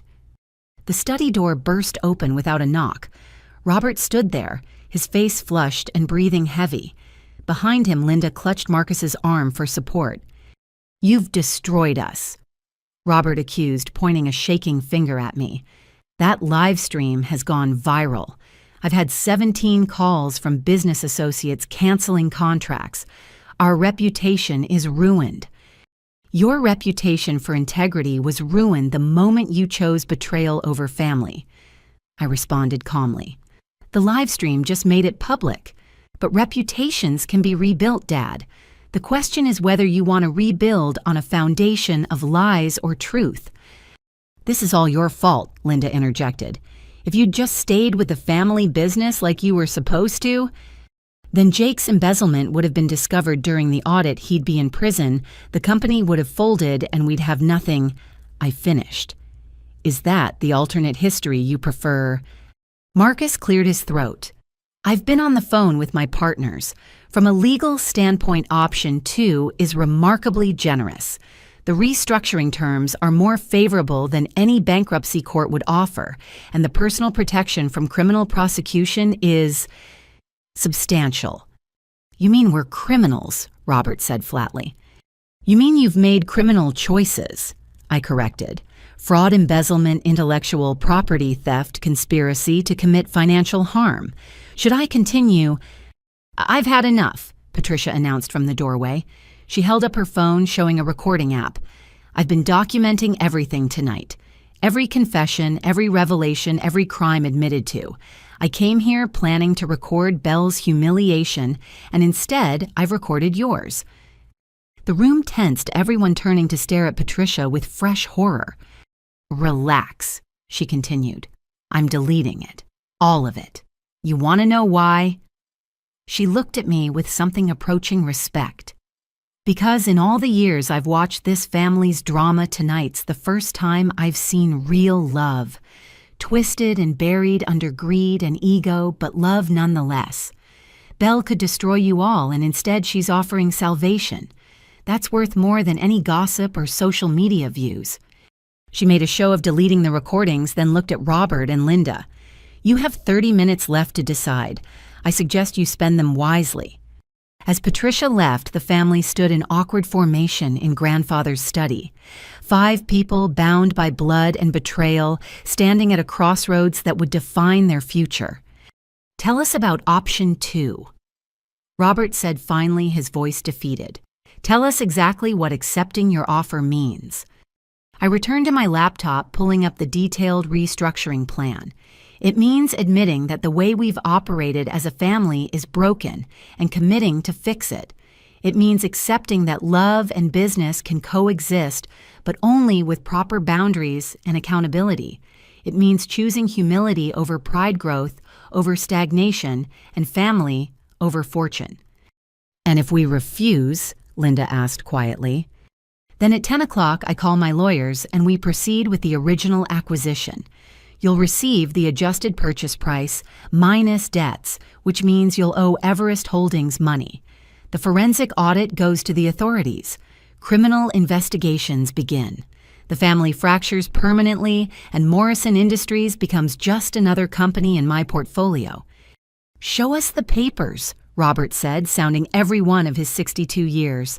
Show us what choosing salvation looks like. As I pulled up the restructuring documents on my laptop, the study door opened one more time. Patricia re-entered, but she wasn't alone. Behind her stood 3 people whose presence made my family gasp in collective shock. Walter Fitzgerald, my grandfather's best friend and former business partner, entered first. At 78, he moved with the careful dignity of age, but his mind remained sharp as the steel Morrison Industries had once forged. Theodore Morrison, my father's younger brother who'd been estranged from the family for a decade, followed close behind, and finally Jennifer Martinez, whose presence made Jake go pale with recognition. Hello, Robert.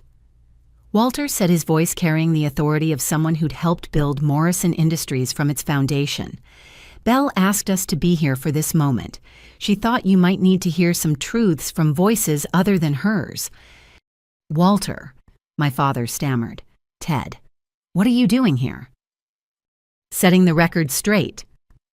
Theodore replied, his resemblance to my father striking despite the 10-year age gap. Something I should have done years ago. Jennifer Martinez stepped forward, her federal investigator's badge visible on her hip. Mr. Morrison, I'm Special Agent Martinez with the Securities and Exchange Commission. I'm here in an unofficial capacity at Ms. Morrison's request, but I think you should know that we've been monitoring Morrison Industries for the past 18 months. Monitoring? Linda's voice cracked. For what?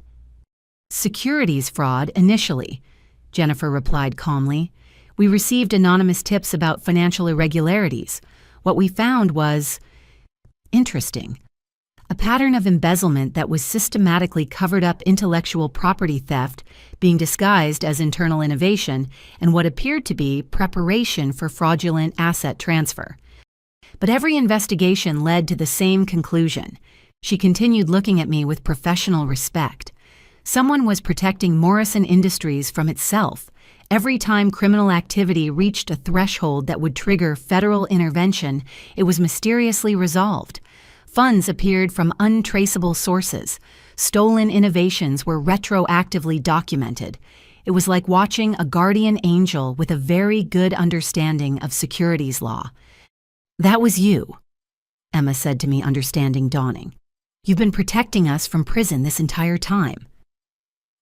I've been protecting Morrison Industries, I clarified. The family was collateral benefit. Walter moved to grandfather's portrait, touching the frame with gnarled fingers. Harrison Morrison would be spinning in his grave if he saw what you've become, Robert. He built this company on principles of integrity and family unity. You've perverted both. You don't understand, Robert protested. The pressure of maintaining the legacy, the competition, the changing markets. I understand perfectly, Walter interrupted. I was there when Harrison started with nothing but a truck and determination. I watched him face bankruptcy 3 times and never once compromise his ethics. You had every advantage he fought to give you, and you squandered it on pride and greed. Theodore stepped forward, his expression mixing anger with pity. Do you want to know why I really left the family business, Robert? Why I haven't spoken to you in a decade? My father's jaw tightened. You said you wanted to pursue other interests. I left because I discovered you were planning to force me out, Theodore revealed. I found the documents you'd prepared with the previous family lawyer, the ones that would have diluted my shares to nothing. Sound familiar? Belle isn't the first family member you've tried to exile. She's just the first one smart enough to see it coming and strong enough to fight back. That's not... We never... Linda's protest died as she saw the truth in Theodore's eyes. I have the documents, Theodore said simply. I've kept them all these years, wondering if I should have fought back, watching from afar as you poisoned Jake with impossible expectations and Emma with casual cruelty. But I was a coward. I took my buyout and ran. Belle didn't run. She stayed and fought for all of you, even as you sharpened your knives for her back. Walter pulled out a manila envelope, aged and worn. Harrison left more than one letter, Robert. This one was for me to be shared when the family had lost its way. Would you like to hear your father's words? Robert nodded mutely, sinking into a chair as Walter opened the letter with reverent care. My dear Walter. Walter read his voice, taking on the cadence of my grandfather's speech. If you're reading this, then my fears have come to pass. I've watched my son Robert grow harder with each passing year, mistaking ruthlessness for strength and seeing family as competition rather than foundation. I pray I'm wrong, but if the family business survives, it will likely be despite him, not because of him. My father flinched as if physically struck. Walter continued reading. I see hope in my grandchildren, particularly young Belle, who has her grandmother's heart and my head for numbers. If the family turns on itself, as families drunk on success often do, look to her for salvation. She has the rare gift of seeing strength in mercy and opportunity in crisis. The others may try to destroy her for it. Don't let them. Morrison Industries was built on love, Walter. If that love dies better, the company die with it than persist as a monument to greed. He knew, Robert whispered. He knew what I'd become. He knew what you were choosing to become, Walter corrected. There's a difference. Even now, Belle is offering you a choice. The question is whether you've finally learned enough to make the right one. I opened a new folder on my laptop, one I'd hoped never to need. There's more you should know. The full truth about the last 5 years, documented and verified. The screen filled with a timeline of events, each entry supported by documents, photos, and correspondence. Jake's face crumbled as he saw the full extent of his gambling losses displayed in stark detail. $800,000 had been just the beginning. The total approached $2 million before I'd intervened. "The Torelli crime family had a contract on you, Jake," I said quietly. $100,000 marker you couldn't pay. I negotiated with them through intermediaries, paid them in installments, and got them to agree to leave you alone. You never knew because I made sure you never knew. Your recovery couldn't handle that kind of pressure. Jake buried his face in his hands. $2 million. You paid $2 million to save me. I invested $2 million in my brother's life, I corrected. Worth every penny. The timeline shifted to Emma's failures, each one documented with brutal honesty. The boutique that failed, the marketing campaigns that flopped, the improvements she'd claimed as her own that had actually made things worse before I quietly fixed them. Every mistake covered up, every failure transformed into success. I narrated. Not to enable you, Emma, but to give you room to learn without destroying your confidence completely. Dr. Sterling calls it scaffolded growth, supporting someone while they learn to stand on their own. "I've been a fraud," Emma said hollowly. "Everything I thought I achieved." "Look at entry 47, I instructed. March of this year. You modified the customer service protocol without any input from me. Satisfaction scores increased 15%. That was all you. Entry 52, you caught a pricing error that would have cost us $300,000. Entry 58, your social media campaign brought in 12 new enterprise clients. You have talent, Emma. You just couldn't see it through the fog of insecurity." The timeline shifted again, this time to my parents' decisions over the years. Each strategic blunder, each near catastrophe, each moment when ego overruled wisdom. The Pemberton acquisition Dad nearly made would have bankrupted us within 6 months, I explained. They were laundering money for a Mexican cartel.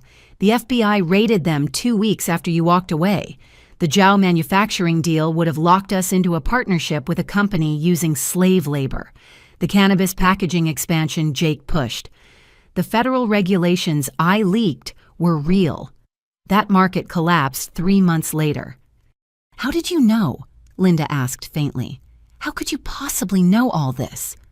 "Because while you were planning my exile, I was studying every market we touched, every company we considered, every opportunity and threat on the horizon," I replied. "Everest Holdings' success isn't luck or magic. It's the result of obsessive preparation and actually caring about due diligence beyond the surface numbers." Jennifer Martinez spoke up again.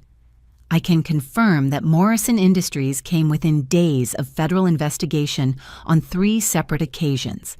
Each time the issues were resolved just before we would have been forced to act. Ms. Morrison's intervention saved you from criminal prosecution, asset forfeiture, and personal bankruptcy.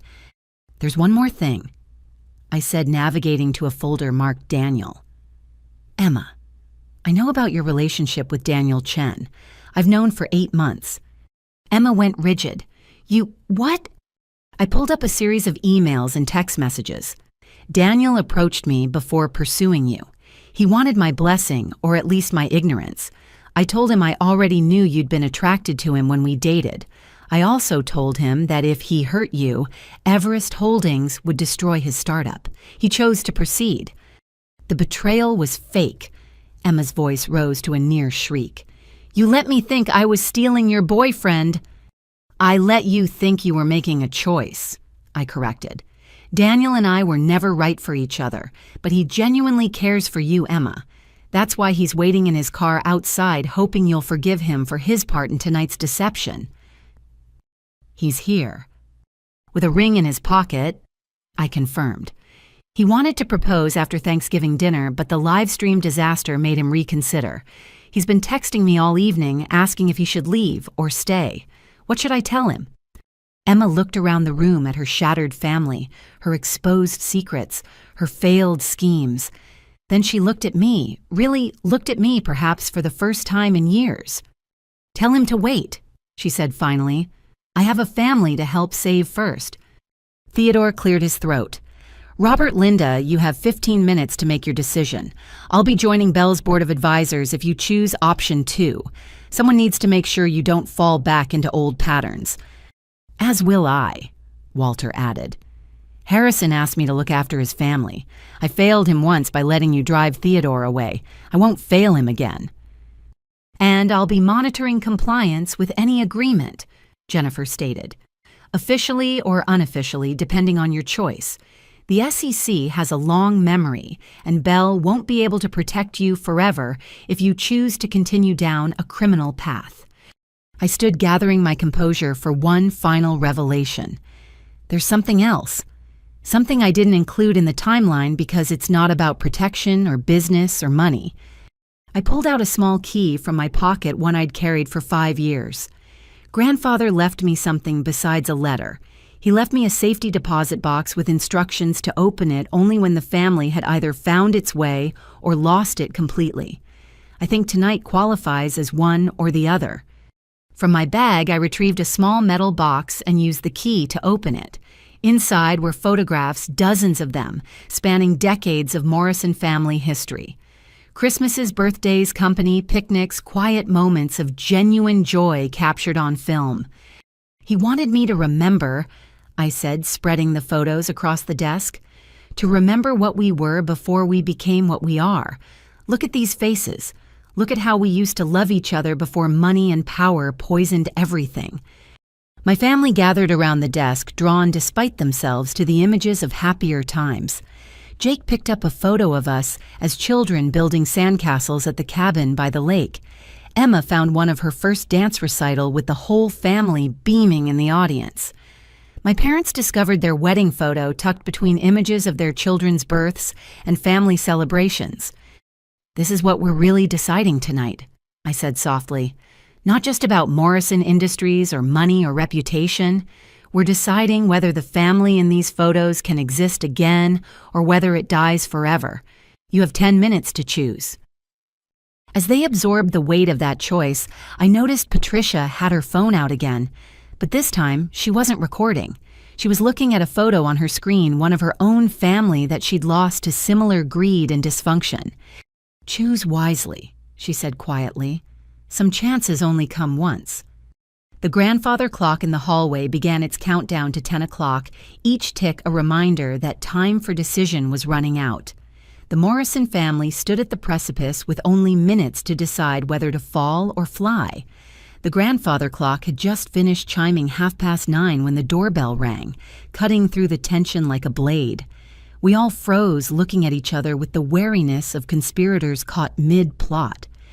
"I'll get it," Patricia offered, seemingly grateful for any excuse to escape the suffocating atmosphere of the study. Moments later, she returned with 3 more unexpected visitors, and the night's revelations were far from over. First came David Chen from Meridian Capital, my former boss and first investor, his usually immaculate suit showing signs of hasty travel. Behind him walked Margaret Sullivan, an elegant woman in her 60s, who carried herself with quiet authority. And finally, Thomas Brennan, still wearing his work clothes from the steel mill, his presence both incongruous and somehow perfect in my grandfather's study. "Forgive the intrusion," David said, nodding to my family. "Bell told us to wait until 9:30 before joining. We've been at the coffee shop down the street watching the social media explosion." "More witnesses to our humiliation?" Robert asked bitterly. "More testimony to Bell's character." Margaret corrected her voice, carrying the crisp accent of old Boston money. "I'm Margaret Sullivan, CEO of Sullivan Trust. We manage approximately $2 billion in family office assets. Bell approached me 18 months ago with a proposal that seemed too altruistic to be real. Now I understand why." Thomas Brennan stepped forward, his calloused hands a stark contrast to the manicured fingers around him. "I'm Tom Brennan. My family owned Brennan Steelworks until gambling addiction nearly destroyed us. Belle saved more than our company. She saved our family. When she called saying she might need character witnesses tonight, I drove 3 hours to be here." "Character witnesses?" Linda echoed faintly. "For the family intervention," David explained. "Belle knew this moment would come. She's been preparing support systems for months, hoping you'd choose rehabilitation over destruction. We're here to tell you what that choice looks like from the other side." Walter gestured for everyone to sit, though there weren't enough chairs for the crowd now assembled in Grandfather's study. Some leaned against the built-in bookshelves, others stood near the windows. It felt like a tribunal, but one focused on healing rather than judgment. "Tell them about Brennan Steele," Belle prompted Thomas gently. Thomas rubbed his weathered face, gathering his thoughts. 4 generations of Brennans worked that mill. My great-grandfather started it with nothing but determination and a small loan from a local bank, built it into the biggest employer in our county.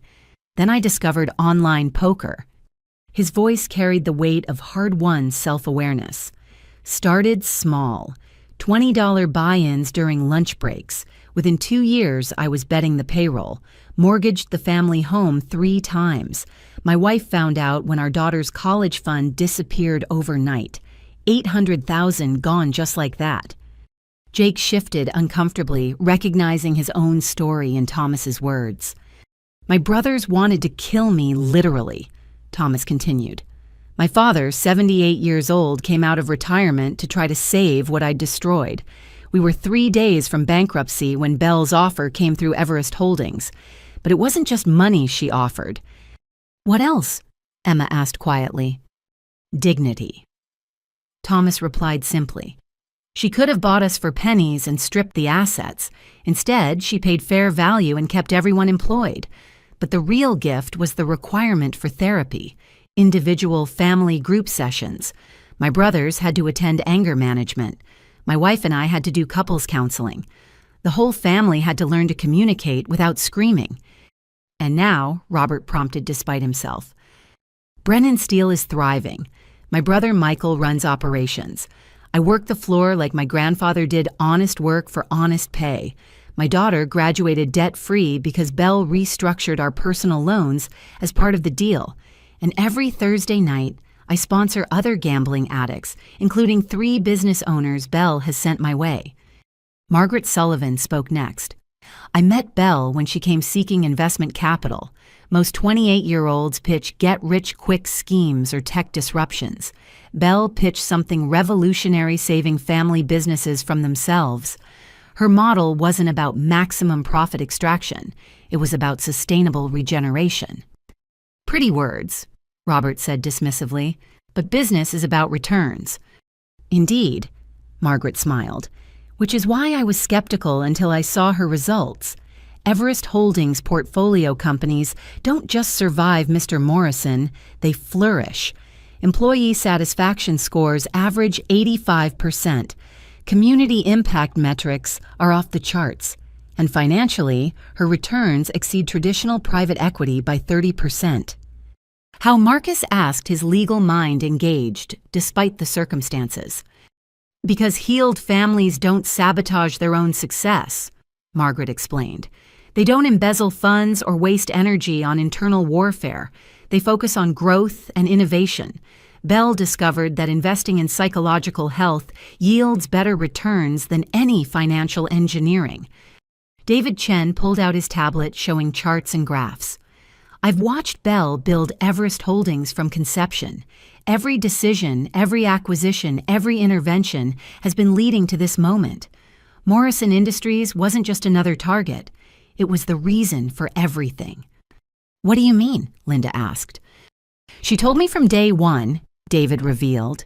"She said, I need to build something big enough to save my family's business when they inevitably destroy it. I thought she was being dramatic. Now I see she was being prophetic." Jennifer Martinez, who'd been quietly observing, added her perspective.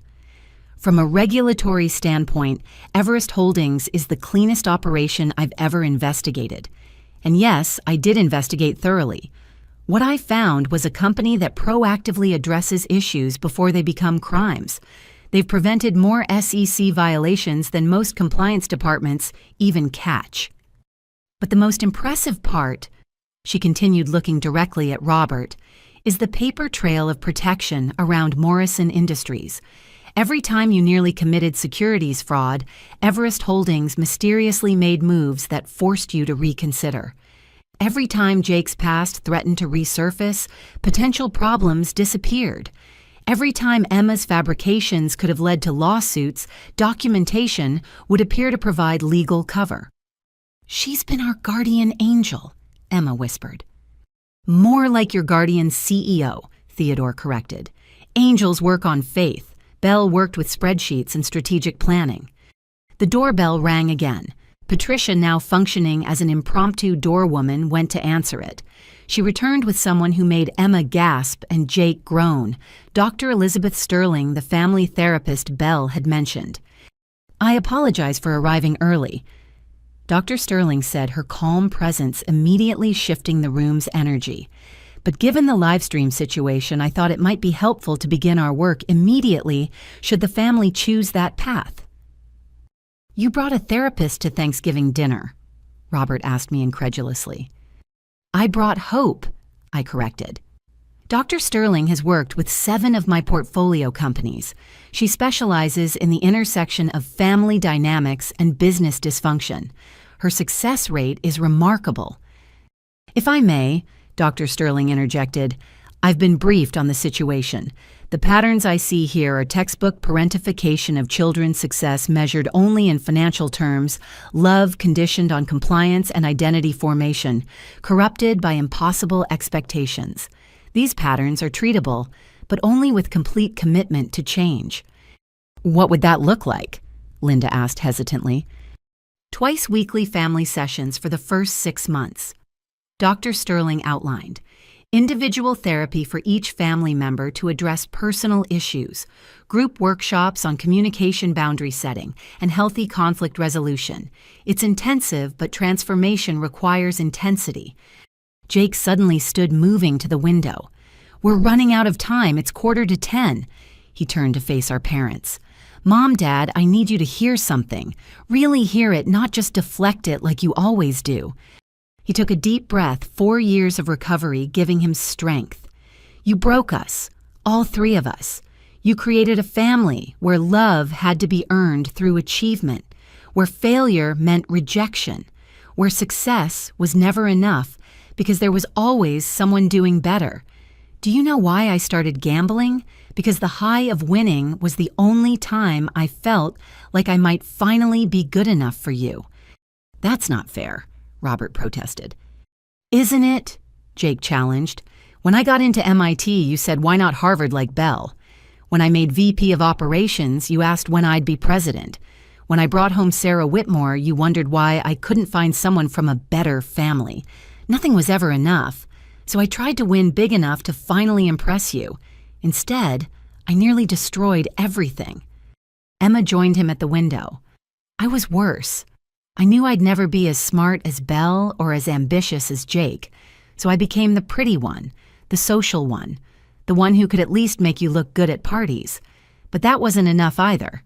You'd introduce me as our Emma, she's trying to find herself. Like I was a permanent disappointment. So I started stealing accomplishments, hoping manufactured success would finally make you see me as more than decoration. We loved you all equally," Linda insisted, but her voice lacked conviction. "No," I said firmly. "You loved the versions of us you wanted us to be. When we deviated from your script, love became disappointment.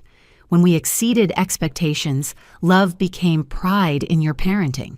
But unconditional love, the kind that survives failure and celebrates growth, that was as foreign to this family as speaking Mandarin." Walter Fitzgerald moved to the center of the room. Harrison Morrison wasn't perfect. He could be hard, demanding, sometimes impossible.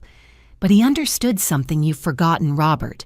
He knew that family and business could strengthen each other, but only if family came first. The business was supposed to serve the family, not consume it. "Easy for you to say," Robert shot back. "You weren't carrying the weight of his legacy." "I carried my own. Walter replied, "and I made my own mistakes. But I never sacrificed my children on the altar of success. That's a uniquely Morrison innovation and not one Harrison would have approved." Patricia, still holding her phone, suddenly spoke up. "The live stream recording has been viewed over 100,000 times. The comments are interesting. Most support Belle, but there's a significant thread developing about family businesses and generational trauma. Professors are already discussing using this as a case study." "Wonderful," Robert said sarcastically. "We're now a cautionary tale for business schools." "You were always going to be a case study," I said. "The question was whether it would be about failure or redemption. That choice is still yours with 8 minutes remaining." Thomas Brennan stepped forward. "Can I share something?" "My family chose redemption. It wasn't easy. Those first therapy sessions were brutal. 40 years of resentment and pain don't disappear overnight. My brothers said things that cut deep. I had to hear how my addiction had affected everyone, not just financially, but emotionally. My daughter told me she used to lie about what her father did for a living because she was ashamed." His voice cracked, but he continued. "But we kept going. Week after week, session after session, and slowly something shifted. We stopped being enemies who shared blood and started being family again. Last month, my grandson was born. They named him Thomas after me. Not the gambling addict who nearly destroyed everything, but the man who found the courage to change. That's what redemption looks like." Margaret Sullivan added, "From an investment perspective, the families that choose Belle's path show remarkable returns, not just financially, but in metrics that actually matter. Health improves when stress decreases. Creativity flourishes when fear of failure diminishes. Innovation accelerates when people feel safe to take risks. The families that go through this process don't just survive, they evolve." 5 minutes. Jake announced, his voice tight with anxiety. "Mom, Dad, please. We've lost so much already. Don't let pride cost us our last chance." Dr. Sterling spoke gently. "If I may observe something, the fact that you're all still here, still listening, still engaging suggests that beneath the pain and betrayal, love still exists. Dysfunctional love, perhaps. Misdirected and conditional love, certainly. But love nonetheless. That's a foundation we can build on if you're willing." "And if we're not?" Robert asked, though his defiance was weakening. Jennifer Martinez answered with professional detachment. "Then tomorrow morning I file my report with the SEC. The forensic audit Belle compiled provides sufficient evidence for a full investigation. Asset freezing, criminal charges, public trial. The Morrison name won't just be tarnished. It will become synonymous with corporate fraud and family betrayal." "That seems harsh," Linda protested. "That's justice," Jennifer corrected. "Belle has been preventing justice for years to protect you. If you reject her offer, that protection ends." Theodore moved closer to his brother. "Robert, I've watched from a distance for 10 years, watched you grow harder, colder, more obsessed with control. Watched Linda enable it because challenging you was scarier than watching your children suffer. This is your moment of choice, not just for the business, but for your soul." 2 minutes, Jake said quietly. Emma suddenly grabbed the restructuring documents from my laptop, scanning them with desperate intensity. "The terms are more than fair. We keep our positions, but with oversight. We maintain income, but lose absolute control. We get therapy instead of prison. How is this even a question? Because it means admitting we were wrong." Robert said finally, his voice barely audible. "Admitting that I became the kind of man my father would have despised. Admitting that I valued money over my own children. Admitting that I need help." "Yes," I said simply. "It means admitting all of that. But admission is the first step to healing. And healing is the only path to the family we could have been." 1 minute, Jake announced. The room fell silent except for the ticking of the grandfather clock. 11 people crowded into a study meant for quiet contemplation, waiting for 2 broken parents to choose between pride and redemption. Linda reached for Robert's hand. They looked at each other, 40 years of marriage condensed into a single moment of decision. I saw in their faces the young couple from grandfather's photos, before ambition curdled into obsession, before love became conditional, before they lost themselves in the pursuit of more. 30 seconds, Jake whispered. Robert looked at me, really looked at me for the first time in years, not as the daughter who defied him or the obstacle to his plans, but as the woman who'd sacrificed everything to save a family that had betrayed her. His eyes filled with tears he'd probably been suppressing for decades. "Where do we sign?" he asked brokenly. The clock began to chime 10 o'clock as I pulled out the restructuring agreements already prepared, with signature lines and witness blocks. My hands remained steady as I placed them before my parents, but my heart was racing with a mixture of relief and apprehension. The real work was just beginning.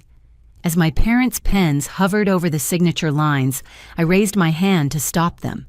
The clock had finished chiming, but I wasn't ready to let them sign just yet. Too much remained unsaid. Too many details needed clarification. The room held its collective breath as I pulled the documents back. "Before you sign," I said carefully, "we need to discuss exactly what you're agreeing to. This isn't just a business contract. It's a commitment to fundamental change, and I need to know you understand that." Robert's hand trembled slightly as he set down his pen. "More conditions. Haven't you humiliated us enough?" "This isn't about humiliation," I replied, opening a detailed breakdown of the restructuring terms on my laptop. "It's about ensuring we never end up here again. Dr. Sterling, would you explain the therapeutic requirements?" Dr. Sterling stepped forward, her presence commanding despite her soft voice. "The family therapy component is non-negotiable and legally binding. Twice-weekly sessions for 6 months, then weekly for another 6 months. After that, we assess progress and determine ongoing needs. Missing sessions without medical cause results in financial penalties and potential revision of the business structure." "You're mandating therapy through a legal contract?" Linda asked, incredulous. "I'm mandating healing," I corrected, "because without it, we'll be back here in 5 years or 10 replaying the same destructive patterns. Jake, tell them about your recovery requirements." Jake straightened his shoulders. "I continue with GA meetings twice a week minimum. Monthly check-ins with my sponsor are documented and reported to the board. Any gambling activity, even lottery tickets, triggers immediate suspension from company operations pending review. Random financial audits to ensure no backsliding.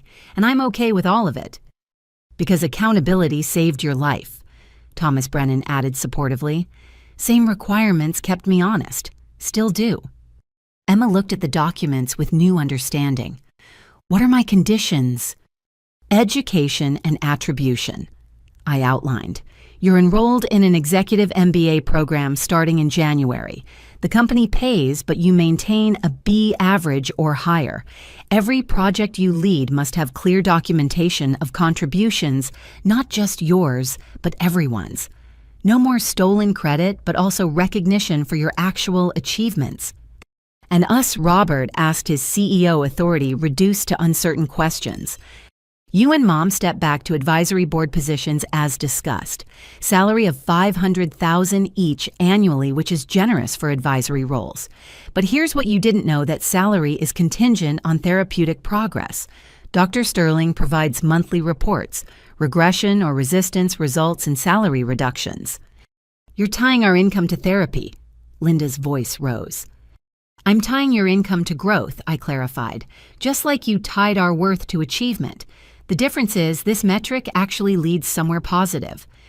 Marcus had been reviewing the legal framework, his expression growing more complex with each page. "The corporate structure is fascinating. Bell maintains CEO control of Morrison Industries as a subsidiary of Everest Holdings. But there's a pathway for family members to earn back equity stakes based on performance metrics that include both business results and therapeutic progress." "Earn back," Robert seized on the phrase. "It's our company." Theodore corrected his brother. "Was your company. You sold it, remember, to Bell. The fact that she's offering any path back to ownership is more grace than you deserve." Margaret Sullivan pulled up financial projections on her tablet. If I may share the modeling we've done, under traditional acquisition scenarios, Morrison Industries would be gutted, redundancies eliminated, and family members removed within 6 months. Under Bell's structure, the company maintains its identity while gaining access to Everest Holdings' resources and expertise. Projected growth is 40% over 3 years. But only if the family dynamics improve, David Chen added. We've seen this model work 7 times now. The companies where families commit to change see exponential growth. The ones that resist struggle and ultimately get sold off. Bell's offering you a chance to be the former. Patricia, who'd been uncharacteristically quiet, finally spoke. I need to say something. I came here tonight to watch your family implode. I've resented your success for years, waited for the mighty Morrisons to fall. But watching Belle operate, seeing how she's turned betrayal into opportunity, I'm ashamed of my pettiness. If you don't take this deal, you're bigger fools than I ever imagined. 45 minutes past the deadline. I noted, looking at my parents. I've extended it because this discussion matters, but I need a decision, not just signatures, but real commitment. Are you willing to do the work? Linda stood suddenly, pacing to the window. The garden lights illuminated the grounds where her children had played, where family barbecues had hosted hundreds of guests, where the Morrison success story had been displayed like a badge of honor. What happens to our social standing? Our friends, our clubs, our reputation? Your real friends will admire your courage to change, Margaret offered. The others weren't friends anyway. As for reputation, would you rather be known as the family that fell from grace or the one that chose redemption? The live stream has already decided that, Jake pointed out. We're either the villains who got our comeuppance or the family brave enough to face our failures. Belle's given us the power to choose which story gets told. Emma had been quiet, absorbing everything, but now she looked directly at me. You mentioned Daniel earlier. Is he really outside? In the driveway, I confirmed. He's been texting me every 10 minutes asking if he should leave. He loves you, Emma, but he's terrified about his role in tonight's deception. You gave him permission to date me as part of some plan. I gave him permission to follow his heart, I corrected. He'd been attracted to you for months, but wouldn't act on it because we dated briefly. I told him the truth that you and I would never work because I saw you as a sister, not a rival. What developed between you two was real. But you monitored it. I monitored everything, I admitted. Not out of malice, but necessity. I needed to know if you were using him to hurt me or if genuine feelings were involved. When I saw it was real, I backed off. The fact that he's still out there in November, cold waiting to know if you'll forgive him, that tells you everything about his feelings. Emma moved toward the door, then stopped. If I sign this, if we all sign, can we really come back from this? Can we really be a family again? Dr. Sterling answered gently. Not the family you were. That family is dead, and frankly, it needed to die. But you can build something new, something healthier. It won't be easy. You'll have to confront years of pain, acknowledge deep wounds, and learn entirely new ways of relating. But yes, you can become a family again, a better one. I've seen it, Thomas added earnestly. My brothers and I went from planning each other's murders, and I mean that literally, to being genuine partners. Last week, my brother Michael's son asked me to be his best man. 5 years ago, he wouldn't let me near his family. Healing is possible. Robert had been silent, studying the contracts with the intensity he once reserved for acquisition targets. Finally, he looked up at me. There's something you haven't told us, something about why you're really doing this. It's not just about saving the company or even the family. What aren't you saying? I met his gaze, steadily recognizing the business acumen that had built Morrison Industries despite his personal failings. You're right. There is something more. Walking to grandfather's desk, I opened a drawer I'd discovered during my childhood explorations. Inside, wrapped in aged cloth, was a small leather journal. Grandfather's private thoughts, never meant for other eyes, but left where he knew I'd eventually find them. Grandfather knew about your father. I told Robert, opening the journal carefully. Harrison Morrison's oldest son, William, your brother who died at 16 in a car accident when you were 12. The color drained from Robert's face. We don't talk about William. Exactly, I said. But Grandfather wrote about him, about how William's death changed you, how you went from a laughing, carefree boy to a driven, angry young man, how you decided that if you couldn't be the son William would have been, you'd be twice the son achieve, twice as much never fail, because failure meant confirming you were the wrong son to survive. Linda gasped, her hand flying to her mouth. Robert never told me, because Robert never processed it. I continued reading from the journal. Grandfather wrote, I failed Robert after William died.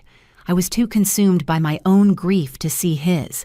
He built armor out of ambition, thinking achievement could fill the whole loss created.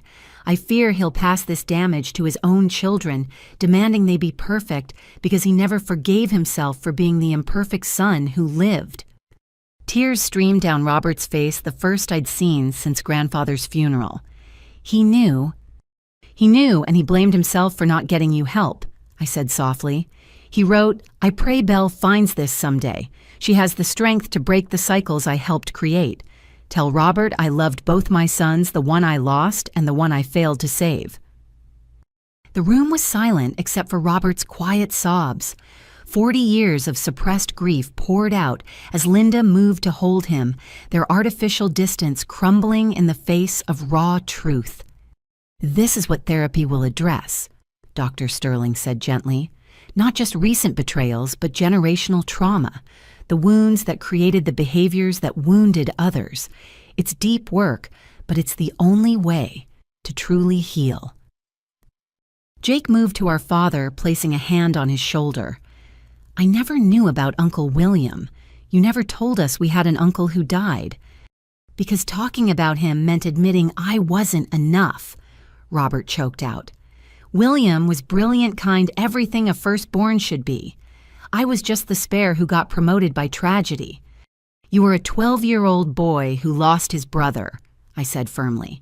Not a replacement or a spare. A grieving child who never got to process that grief. And that unprocessed pain poisoned everything that came after. Emma joined the family cluster forming around our parents. Is that why you were so hard on us, because you were being hard on yourself? Robert nodded, unable to speak through his tears. The titan of industry who'd terrorized boardrooms and crushed competitors was just a broken boy who'd never healed. This is why I built Everest Holdings, I revealed. Not just to save companies or make money, but to break cycles of family trauma that destroy businesses from within. Every company I've acquired has similar stories. Unprocessed grief, unspoken pain patterns passed down through generations until someone finally says, enough. Walter Fitzgerald wiped his own eyes. Harrison would be proud, Belle. You've done what he couldn't face, So the question remains, I said, returning the contracts to the table. Will you sign these and commit to the hard work of healing, or will William's death claim more casualties through the damage it's caused? Will Grandfather's fear come true, or will we finally break the cycle? Robert looked at the contracts through blurred eyes, then at his family, damaged, but present broken, but not beyond repair. I've spent 40 years running from therapy because it meant facing William's death, facing the guilt of being the one who lived. But I see now that running has cost me more than facing it ever could. He picked up the pen with a steady hand. I'll sign not just for the company or to avoid prosecution, but because I'm tired of carrying this alone. I'm tired of making my children pay for my pain. And I'll sign, Linda added, because I've enabled this dysfunction by prioritizing appearances over healing. I knew Robert was broken when I married him. I thought love would fix it. Instead, I helped him hide it, and we passed it on to our children. Jake and Emma nodded their agreement, understanding that this moment was bigger than business or betrayal. This was about breaking generational patterns that had claimed victims for decades. As they signed the contracts witnessed by Walter Theodore Marcus Patricia and Jennifer Martinez, I felt grandfather's presence in the room. Not the stern businessman from the portraits, but the loving grandfather who'd taught me that strength meant knowing when to fight and when to forgive. "One more thing," I said as the final signature was notarized. "Daniel's been sitting in his car for 3 hours. Emma, whatever you decide about him, please go tell him. He loves you enough to wait in the cold. That deserves an answer." Emma looked at me with new understanding. "You really did want us to be happy, didn't you? Even while we were plotting against you." "I wanted you to be whole," I corrected. "Happy comes after whole. Now go. We'll be here when you get back." As Emma left to face her own moment of truth, the rest of us began the delicate work of transitioning from crisis to recovery. The contracts were signed, but the real work was just beginning. As Emma's footsteps faded down the hallway, the study felt smaller, somehow more intimate with the business concluded and only family and close allies remaining. The weight of what had just transpired began to settle over everyone like a heavy blanket. The legal documents were signed, but the emotional reckoning had only just begun. Jake was the first to break the silence, moving away from the group to stand by the bookshelf where grandfather had kept his collection of business biographies. "Do you know what the worst part is?" he said, not turning around. "It's not the humiliation or the exposure. It's realizing how much energy I've wasted hating myself for not being you, Belle." "You hated me," I said gently. The live stream made that clear. "No." Jake turned his face drawn with exhaustion and clarity. "I hated the version of you I created in my head, the perfect daughter who made everything look easy, the genius who never struggled, the favorite who abandoned us." He laughed bitterly. "But that wasn't you at all, was it? You were drowning just like the rest of us, just better at swimming." He pulled out his GA coin again, the one he'd carried for 4 years. "In recovery, they teach you to make amends. Real amends, not just apologies. I've been thinking about that all night. How do I make amends for helping plan your destruction? How do I make amends for letting you sacrifice everything while I played the victim?" "You start by staying sober," I said simply, "and by being honest about why you gambled in the first place." Jake nodded slowly. "Dr. Sterling, I want to start therapy tomorrow if possible. Not in 6 months when the contract requires it. Tomorrow. I've been sober from gambling for 4 years, but I've been drunk on resentment for 32. It's time to detox from that too." "I'll clear my schedule," Dr. Sterling assured him. "Early intervention shows commitment to change." Linda had been sitting quietly, her usual perfect composure completely shattered. Now she stood approaching me hesitantly, like a stranger seeking permission to come closer. "Belle, I need to tell you something about why I went along with the plan to exclude you." "Mom, you don't have to." "Yes, I do," she interrupted, her voice stronger. "Because if I don't say it now, I'll find ways to avoid it forever." She took a deep breath. "I was jealous of you. My own daughter and I was jealous. You were everything I'd wanted to be at your age. Smart, independent, brave enough to chase your dreams instead of marrying the first successful man who showed interest." The confession hung in the air like a physical presence. Robert looked at his wife in shock, seeing her perhaps for the first time in years. "I married your father at 22, Linda continued. Gave up my own education to support his career. Had 3 children by 30 and spent the next 20 years being Mrs. Robert Morrison instead of Linda." Her voice cracked. "And then I watched you refuse that path. Watched you choose Stanford over marriage to the Patterson boy. Watched you build a career while I built dinner parties. And instead of being proud, I was bitter. So when Robert suggested excluding you from the inheritance, I didn't fight it. I encouraged it. Because if you could have independence and success, why should you have money too? Why should you have everything I'd sacrificed?" "Mom," I said softly, seeing her clearly for perhaps the first time. Not the perfectionist who'd criticized my choices, but a woman who'd given up her own dreams and resented watching her daughter claim hers. "I'm 61 years old. Linda said, tears flowing freely. "And I don't know who I am outside of being a wife and mother, but I want to find out. Dr. Sterling will therapy help with that." "It's never too late to discover yourself," Dr. Sterling assured her. "Identity work is some of the most rewarding therapy there is."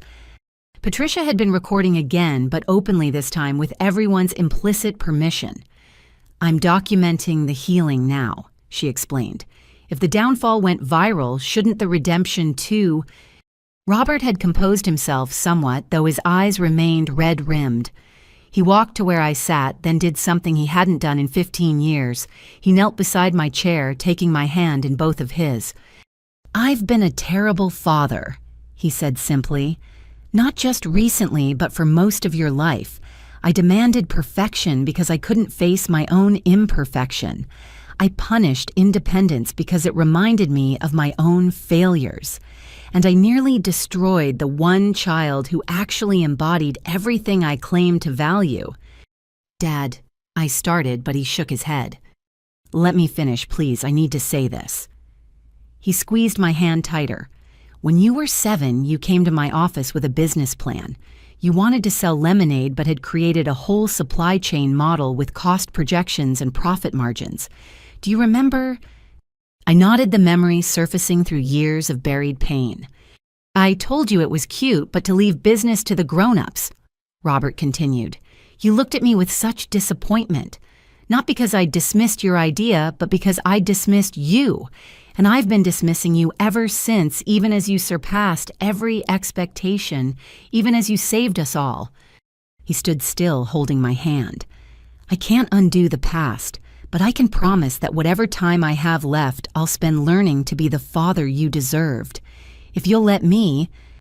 "I built a $300 million empire to save you," I said quietly.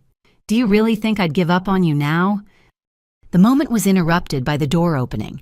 Emma entered, her face flushed from the cold and what appeared to be recent crying.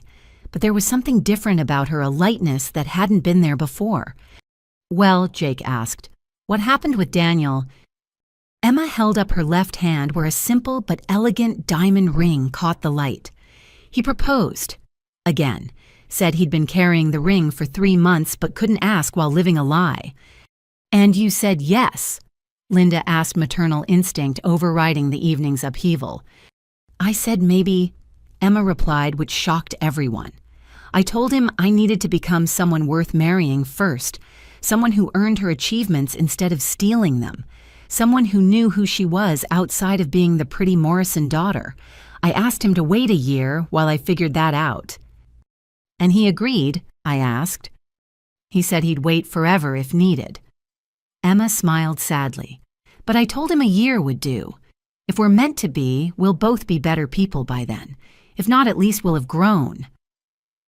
"That's very mature," Dr. Sterling observed. "Taking time for individual growth before committing to partnership shows real wisdom." Emma looked at me directly. "I learned it from watching you, Belle. You could have come back and fought us directly when you discovered our plans. Instead, you took 2 years to build something extraordinary. You played the long game. I want to do that with my life."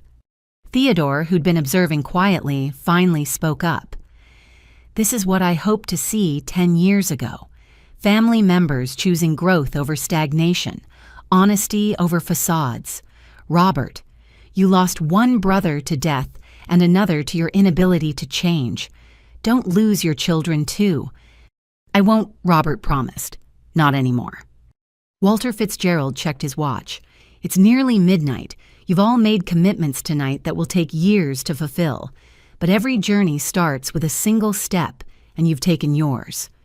Jennifer Martinez stood preparing to leave. "From the SEC's perspective, I'll be monitoring the situation closely.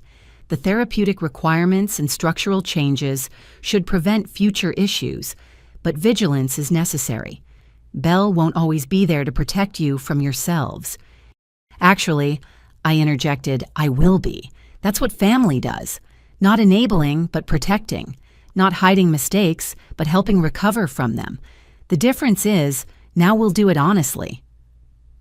Marcus had been making notes throughout the evening. I'll file the restructuring documents first thing tomorrow. The transition period begins immediately. Belle, as CEO, you'll need to address the employees soon. The live stream has created uncertainty. Monday morning. I confirmed. All hands meeting. We'll be transparent about the changes while assuring them their jobs are safe. In fact, we'll be hiring. Everest Holdings resources mean expansion, not contraction. Margaret Sullivan and David Chen prepared to leave as well. Belle, you've exceeded every expectation tonight, David said warmly. Your grandfather would be proud. You've saved not just a business, but a family's soul. The work's just beginning, I reminded him. Signing papers is easy. Changing patterns that have been entrenched for generations, that's the real challenge. As the business associates filed out promising to reconvene Monday for transition planning, the family was left alone with Dr. Sterling and Patricia, who'd become an unexpected ally. First family session is Sunday, Dr. Sterling announced. I know it's soon, but momentum matters. 2 p.m. my office. Everyone attends, no exceptions. Even me, Patricia asked hesitantly. Your family, Linda said, surprising everyone. Dysfunctional family, but family nonetheless. Your outside perspective might be valuable. As Dr. Sterling left, the Morrison family stood in grandfather's study, forever changed by one Thanksgiving evening. The grandfather clock chimed midnight, marking the end of one day and the beginning of another. What now? Jake asked. Do we just go home and pretend none of this happened until therapy? No, I said firmly. We go home and start being honest. Jake, call your sponsor tonight. Tell them everything. Emma, journal about your real feelings, not the ones you think you should have. Mom, Dad, talk to each other. Really talk. Not about business or social obligations, but about William and dreams and the fears you've never voiced.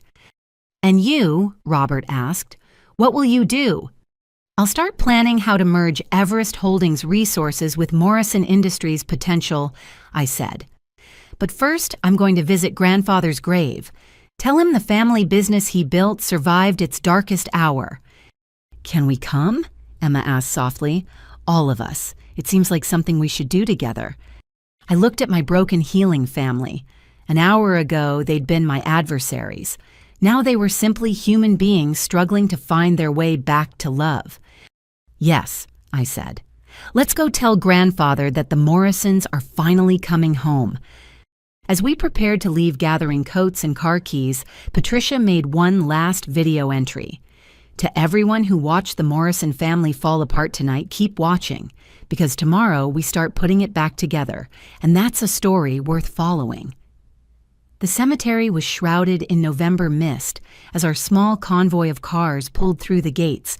It was past midnight now, technically Friday, but it felt like we existed in some liminal space between the family we'd been and the family we might become.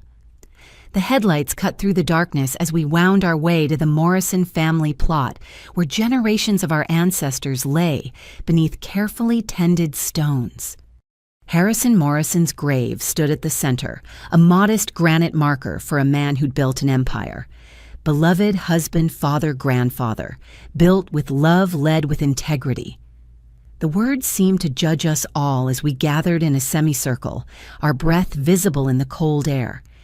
Robert stepped forward first, pulling out a flask from his coat. Dad always kept bourbon in his desk, he explained, pouring a small amount over the grave. Said deals should be toasted properly. His voice broke. Dad, I'm sorry. I'm so damn sorry for what I became, for what I let happen to your legacy. He knelt on the cold ground, uncaring of his expensive suit. I turned your company into a weapon against my own children. I perverted every lesson you taught me about family and business. But Belle saved us, just like you knew she would. Jake joined his father, placing his GA coin on the gravestone. Grandpa, I'm 4 years sober. You never knew about the gambling because Belle protected me, but I think you would have understood.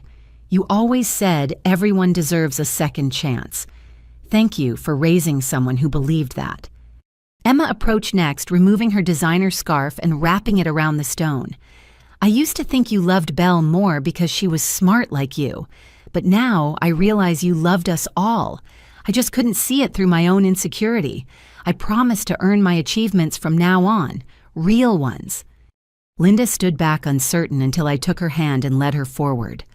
"I never felt good enough for this family," she admitted to the stone. "The girl from the wrong side of town who married up. I spent 40 years trying to prove I belonged, and I taught my children that love had to be earned. Harrison, I'm sorry for failing the family you entrusted to me." Finally, it was my turn. I touched the cold granite, feeling the carved letters of his name. "Grandpa, I did what you asked. I saved Morrison Industries from the Morrisons. It cost everything, but it worked. The family is broken, but not beyond repair. The company will survive and thrive. Your legacy endures." I pulled out the letter he'd left me, now worn from years of reading. "You told me that the strongest steel goes through the hottest fire. We've been through the fire tonight. Now we'll see if we're strong enough to emerge as something better." Patricia, who'd been documenting quietly, lowered her phone. "Mr. Morrison, you don't know me, but I've been jealous of your family my entire life. Tonight I learned that even the most successful families can lose their way, but I also learned they can find it again with help. Thank you for raising a granddaughter wise enough to light the path home." We stood in silence for several minutes, each lost in private thoughts and prayers. The mist swirled around us, giving the moment an otherworldly quality. Then Robert spoke again, addressing not the grave, but his family. "William is buried 3 rows over," he said quietly. "I haven't visited his grave in 20 years. Too painful. But I think it's time." We followed him through the maze of headstones to a smaller marker. "William Harrison Morrison, beloved son and brother, 1965–1981, gone too soon." Robert collapsed beside it, 40 years of suppressed grief pouring out in wrenching sobs. "I'm sorry, Billy. I'm sorry I couldn't save you. I'm sorry I survived when you didn't. I'm sorry I've been such a terrible brother, letting your death poison everything I touched." Jake and Emma looked at each other in shock, only now fully understanding the ghost that had haunted their father their entire lives. They knelt beside him, offering the comfort he'd never allowed himself to receive. "He loved baseball," Robert choked out. "Wanted to play professionally. Had scouts looking at him. I was the businessman, he was the athlete. When he died, I tried to be both. Failed at both." "You didn't fail," I said gently. "You survived, and you built something William would have been proud of even if you lost your way. The fact that Morrison Industries exists for us to save means you succeeded more than you know." Linda knelt beside her husband, holding him as he grieved for the brother-in-law she'd never met, the ghost who'd shaped her marriage in ways she was only now understanding. "We'll come back," she promised the stone. "Bring flowers. Tell him about the family. Make him part of our lives instead of a secret shame." After what felt like hours but was probably only minutes, we helped Robert to his feet. He looked older, but somehow lighter, as if releasing the grief had physically unburdened him. "There's something else," he said, his voice rough. "Something I've never told anyone. The night William died, we'd fought. He wanted to skip college and try for the minor leagues. I called him an idiot, said he was wasting his potential. The last words I said to my brother were, 'You're going to be a failure.'" The weight of that confession settled over us all. 40 years of driving his children toward success suddenly made terrible sense. Every harsh criticism, every impossible standard had been an attempt to ensure none of us ever heard those words, even as he made us feel them constantly. "He knew you loved him," Walter Fitzgerald said, stepping out of the shadows where he'd been waiting by his car. "I'm sorry for intruding, but I couldn't leave without... William came to me that night after your fight, asked me to talk to you to help you understand his dreams. He said, 'Bobby just wants me to be safe and successful. He doesn't understand that I'd rather fail at something I love than succeed at something I hate.'" Robert turned to stare at Walter. He said that, "He loved you, Robert. said you were the best big brother anyone could ask for, just a little too protective. He was planning to apologize the next morning to find a compromise. The accident stole that chance, but it didn't steal the love. Fresh tears streamed down Robert's face, but these seemed different, cleaner somehow, like a wound finally able to drain after years of festering. "We should go," Linda said gently. "It's nearly 2 a.m. We have a company to run tomorrow and therapy to prepare for." As we walked back to our cars, the family dynamics had subtly shifted. Jake walked with Robert, talking quietly about recovery and grief. Emma and Linda linked arms, two women discovering they might actually like each other once the competition ended. I walked with Patricia and Walter, the unlikely allies who'd become part of our story. "You orchestrated all of this, didn't you?" Patricia asked me. "The timing, the revelations, even having Walter here at the cemetery." "I planned for possibilities," I admitted. "But I couldn't orchestrate the choices. Each person here tonight chose truth over comfortable lies. That's what made the difference." Back at the house, as everyone prepared to leave, Emma pulled me aside. "Belle, I need to ask you something. When you were building Everest Holdings, when you were watching us plot against you, did you ever want to just let us fail? Let us destroy ourselves without saving us?" I considered the question honestly. Every day. Some nights I'd lie awake imagining the satisfaction of watching your plans crumble without my intervention. But then I'd remember Grandpa's words: build with love, lead with integrity. Letting you fail without trying to save you would have violated both principles. "We didn't deserve it," Emma said quietly. "We didn't deserve your protection or sacrifice." "No," I agreed. "But love isn't about what people deserve. It's about what they need. And you needed someone to believe you could be better than your worst moments." Emma hugged me, then the first genuine embrace we'd shared in years. "I want to earn it. Not your love, I understand that's unconditional now, but your respect, your trust. I want to become someone worthy of being your sister." "You already are," I assured her. "You just need to believe it yourself." As the family dispersed to their respective homes, I stood in the driveway of our childhood house. In 12 hours, everything had changed. The company was saved, but transformed. The family was broken, but beginning to heal. The future was uncertain, but no longer hopeless. My phone buzzed with a text from Sarah Chen.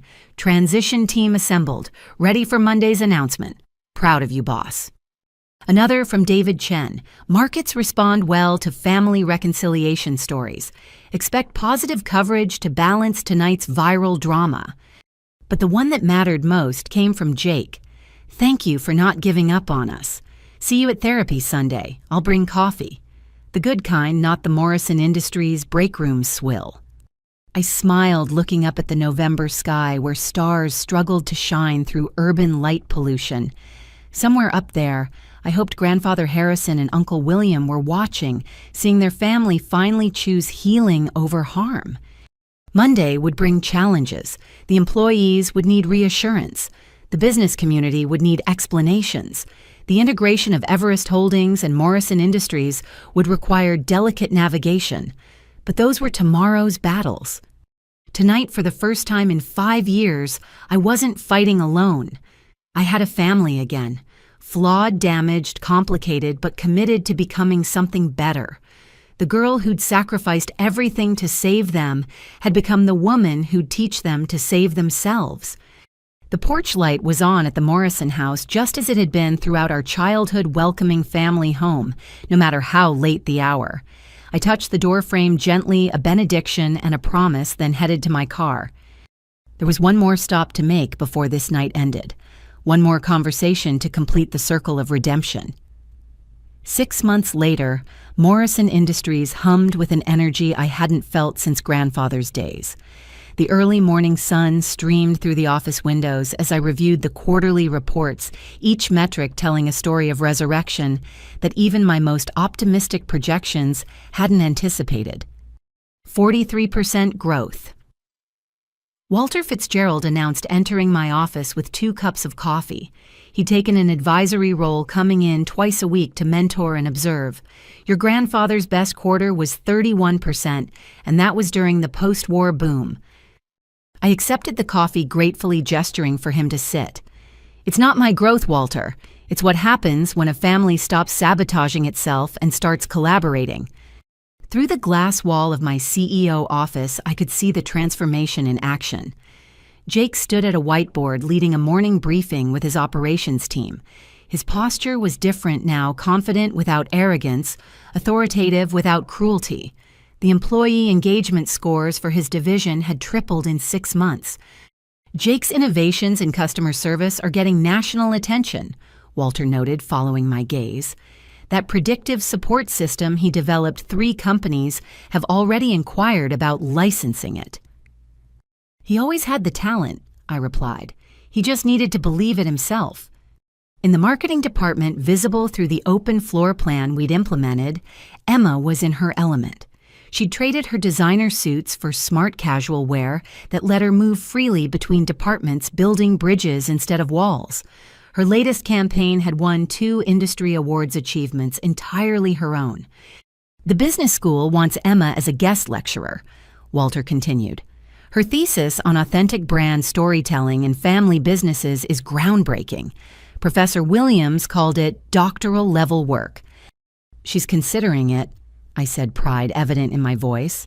After she finishes her MBA, she wants to have the full credential before teaching others. The transformation wasn't just individual. The entire culture of Morrison Industries had shifted. Where once employees had worked in fear of the Morrison family's volatile dynamics, they now engaged with enthusiasm. The suggestion box had become an innovation portal. The break room, once a place for whispered complaints, now hosted collaborative brainstorming sessions. Dr. Sterling's here, my assistant announced over the intercom. The family session is ready in conference room A. These sessions had moved from Dr. Sterling's office to Morrison Industries once a month, integrating therapeutic work with business operations. Today was special, our 6-month review where we'd assess progress and plan next steps.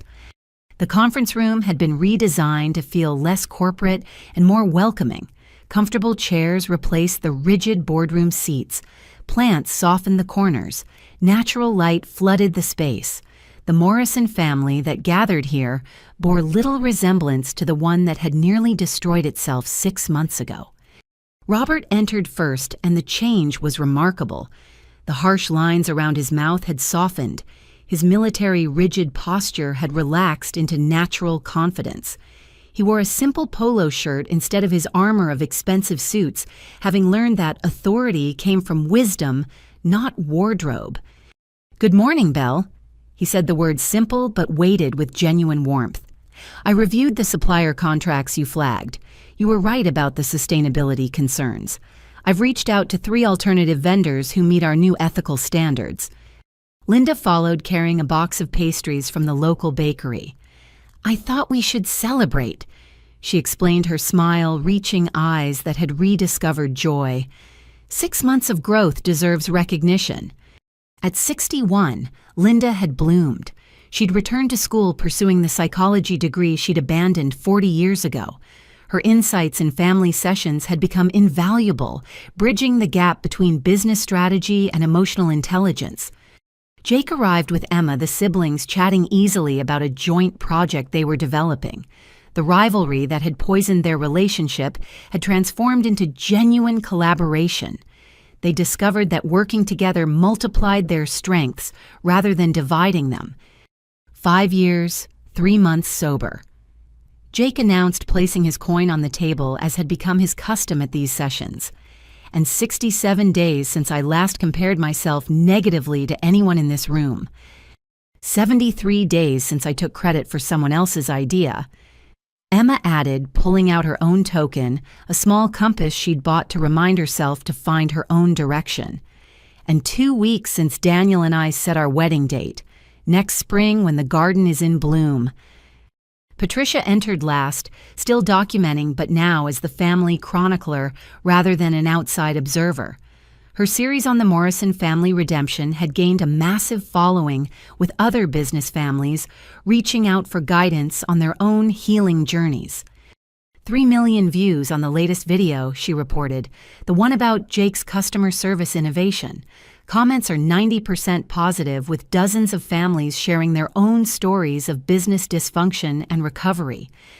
Dr. Sterling took her place at the head of the table, but the configuration had changed. Instead of her presiding over a group of resistant patients, she now facilitated a team of committed individuals working towards shared growth. 6 months. She began warmth evident in her professional demeanor. When we started, I told you that healing wasn't linear, that there would be setbacks and struggles. What I've witnessed instead is a family that took every challenge as an opportunity to prove their commitment to change. She pulled out her notes, though we all knew she barely needed them. Robert, you've addressed 40 years of unprocessed grief about William while learning to lead with vulnerability instead of dominance.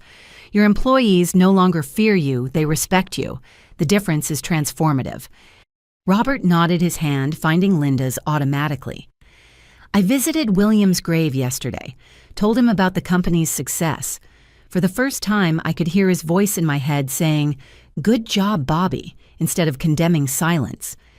Linda, Dr. Sterling continued, you've reclaimed an identity beyond wife and mother while simultaneously becoming a better partner and parent. Your academic work on family business dynamics is already influencing the field. I got an A on my midterm, Linda announced proudly. My professor said my paper on emotional inheritance in business families was publication-worthy. I'm considering a doctorate after graduation. Jake, your recovery has expanded beyond gambling to encompass workaholism, perfectionism, and competitive dysfunction. You've become a mentor to others both in GA and in the business community. 3 sponsees now, Jake confirmed. All business owners struggling with addiction and family pressure. Belle refers them to me. I share my story and we work together toward health. It's the most meaningful work I've ever done. Emma, Dr. Sterling smiled. Watching you discover your authentic talents has been remarkable. You've proven that you never needed to steal achievements because your own capabilities exceeded what you took credit for. Emma blushed but held her head high. The Forbes interview comes out next week. They're calling me one of the authentic voices in family business. They specifically praised how I've openly discussed my past frauds as part of the healing journey. Transparency as strength, not weakness. And Belle. Dr. Sterling turned to me. You've transitioned from secret savior to collaborative leader. You've learned that protecting people doesn't mean hiding their failures, but helping them grow through them. The integration of Everest Holdings and Morrison Industries has become a Harvard case study in redemptive acquisition. We're all works in progress, I said, uncomfortable with praise even after months of therapy. But we're progressing together. That's what matters. Walter cleared his throat. If I may add an outside perspective, 6 months ago I attended a family destroying itself. Today I see a board of directors that happens to share DNA. You've professionalized your relationships while deepening your personal connections. Harrison would be beyond proud. Speaking of the board, I said, pulling up a presentation on the conference room screen, I have a proposal. Morrison Industries is ready for the next phase of growth. We've stabilized operations, revolutionized culture, and proven that redemption is profitable. It's time to expand our impact. The screen showed a new initiative, the Morrison Foundation for Family Business Healing. Using profits from both Morrison Industries and Everest Holdings, I propose we create a foundation that provides therapeutic support, business consulting, and financial assistance to family businesses struggling with dysfunction. Free services for companies under $10 million in revenue sliding scale for larger operations. Paying it forward, Robert said immediately. I vote yes. Seconded, Linda added. My research could support the therapeutic protocols. Jake and I could run workshops, Emma suggested, looking at her brother for confirmation. Sibling rivalry to collaboration, our specialty. Jake nodded enthusiastically. And I could expand the addiction support network. So many business leaders suffer in silence. The board unanimously approves, Walter declared with satisfaction. Harrison's legacy expands from building a business to healing an entire sector. Patricia was already filming. This is huge. The Morrison Foundation could transform how family businesses handle generational trauma and succession challenges. As the meeting progressed, discussing implementation details and potential partnerships, I marveled at the journey we'd taken. 6 months ago, we'd been adversaries united only by blood and mutual destruction. Now we were allies united by purpose and mutual support. "There's one more thing," Robert said as the session concluded. "Belle, I've been thinking about succession planning, real succession planning, not the manipulative version I practiced before." The room tensed slightly. Old wounds had healed but left scars that could still ache. "I'm proposing that in 5 years, when I reach 70 and Linda and I fully retire, the CEO position doesn't automatically go to you." He continued, surprising everyone. "Instead, all 3 of you should have the opportunity to present your vision for Morrison Industries' future. The board, including outside directors, will decide based on merit, not birthright or favoritism." "You're serious?" Jake asked. "Completely," Robert confirmed. "We've learned that assumed inheritance breeds entitlement and resentment. Fair competition based on demonstrated capability and vision that builds excellence." Emma grinned. "So we have 5 years to prove ourselves worthy of leading grandfather's company." "Our company," Linda corrected. "It belongs to all of us now and to the employees who've made its resurrection possible." "I accept the challenge," I said, looking at my siblings. "May the best Morrison win, and may Morrison Industries win, regardless of who leads it." "That's the spirit," Dr. Sterling said approvingly. "Healthy competition within a framework of mutual support. You've graduated from dysfunction to high functioning. My work here is transitioning from intervention to maintenance." As the meeting concluded, the family dispersed to their various responsibilities, but there was a cohesion to our movements now. We weren't scattering to avoid each other, but spreading out to cover more ground while remaining connected. I remained in the conference room with Walter and Patricia. "The viral video of the Thanksgiving confrontation has been viewed 50 million times," Patricia reported. "But the redemption arc has exceeded that. People are calling it the most honest portrayal of family business dynamics ever captured." "Fame was never the goal," I said. "But if our pain and recovery help other families avoid similar destruction, then transparency serves a purpose." Walter stood to leave, pausing at the door. "Harrison used to say that businesses are like gardens. They need the right conditions to grow, but also pruning to thrive. You've pruned away the dysfunction and created conditions for extraordinary growth. What blooms from here will be magnificent." As the office filled with the energy of a thriving business, I took a moment to appreciate the transformation. Morrison Industries hadn't just survived, it had evolved. The family business had become a business-family professional in operations, while personal in connections. The integration with Everest Holdings had brought resources and expertise that amplified our capabilities. Other portfolio companies were learning from Morrison Industries' transformation, creating a ripple effect of healing across the business landscape. My phone buzzed with messages. The Wall Street Journal wanted an interview about redemptive capitalism. Stanford Business School proposed a case study on family trauma and business success. The American Psychological Association inquired about our therapeutic model for corporate healing. But the message that mattered most came from Jake. "Family dinner Sunday, Emma's cooking, which means we'll probably order pizza when it burns. But we'll be together. That's what counts, right?" I smiled, typing back, "Together is all that counts. I'll bring dessert and a fire extinguisher." 6 months ago, that text would have been impossible. The casual affection, the self-deprecating humor, the assumption of gathering without agenda, all signs of a family that had remembered how to love without conditions. The sun climbed higher, illuminating Morrison Industries with the promise of a new day.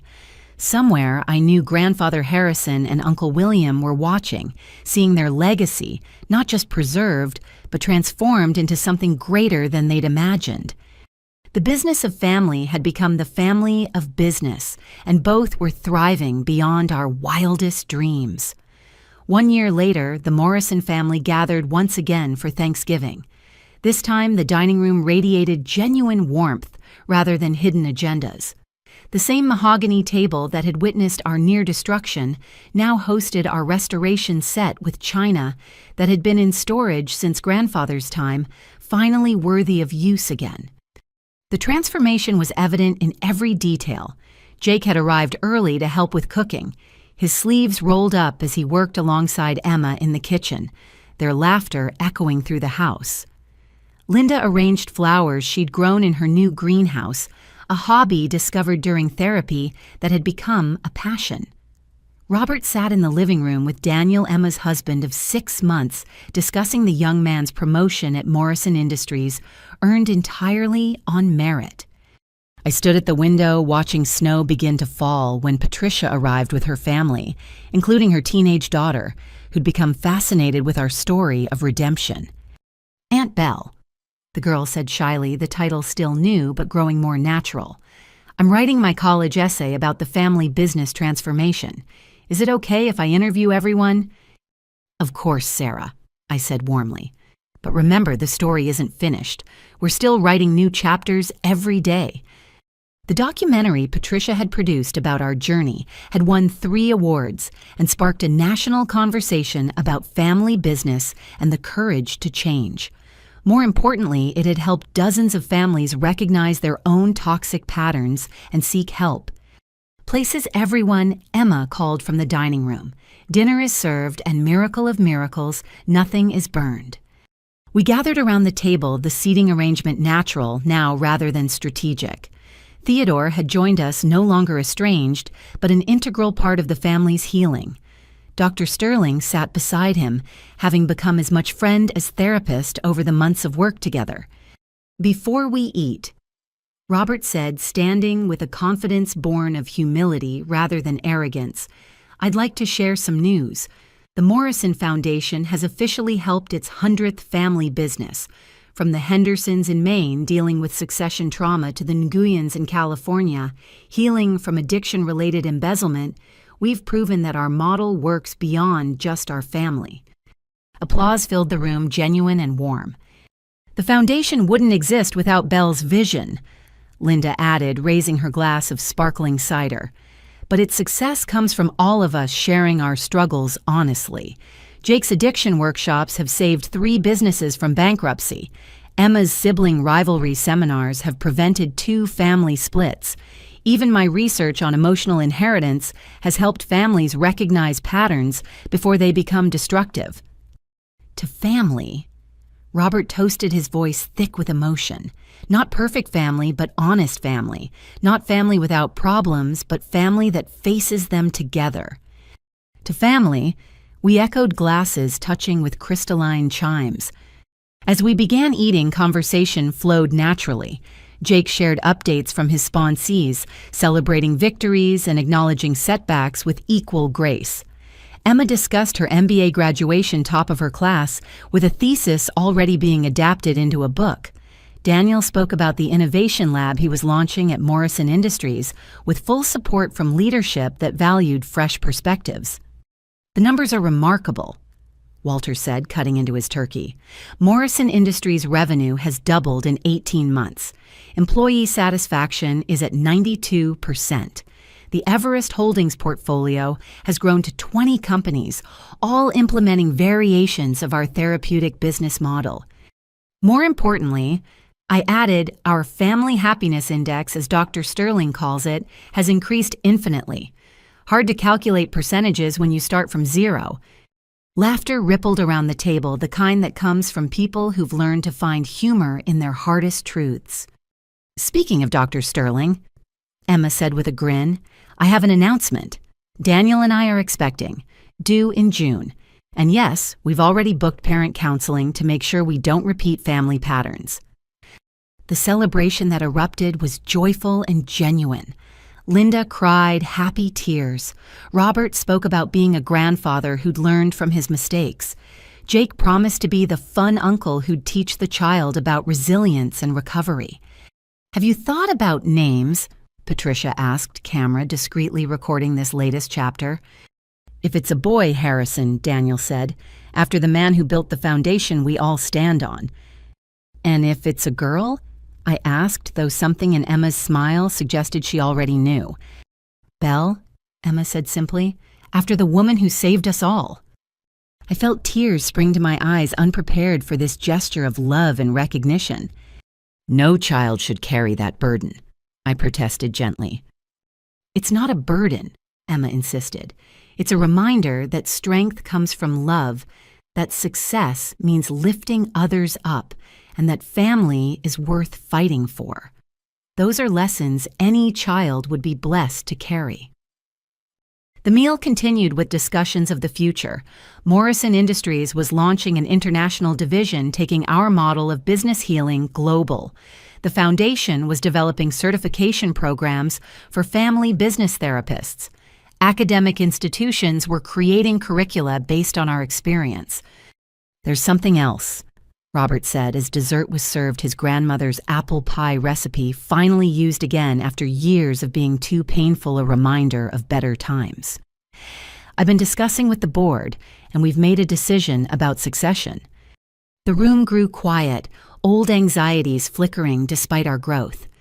"We're not waiting 5 years," he continued.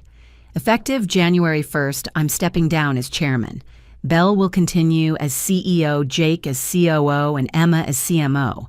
But the chairman role that goes to Theodore, someone who's seen our dysfunction from the outside and can ensure we never slip back into old patterns." Theodore's surprise was evident. "Robert, I don't know what to say." "Say yes," Robert urged. "Say you'll help protect this family from itself while nurturing its potential. You've got the perspective we need." "I accept," Theodore said solemnly, "on one condition. We institute term limits. No position held for more than 10 years without board review. Power needs to circulate to prevent stagnation."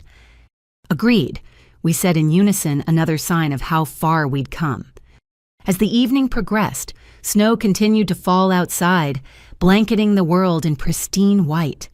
Inside, the Morrison family basked in a warmth that had nothing to do with the fireplace and everything to do with healed hearts. "You know what I'm most grateful for?" Jake said, his 5-year coin catching the candlelight.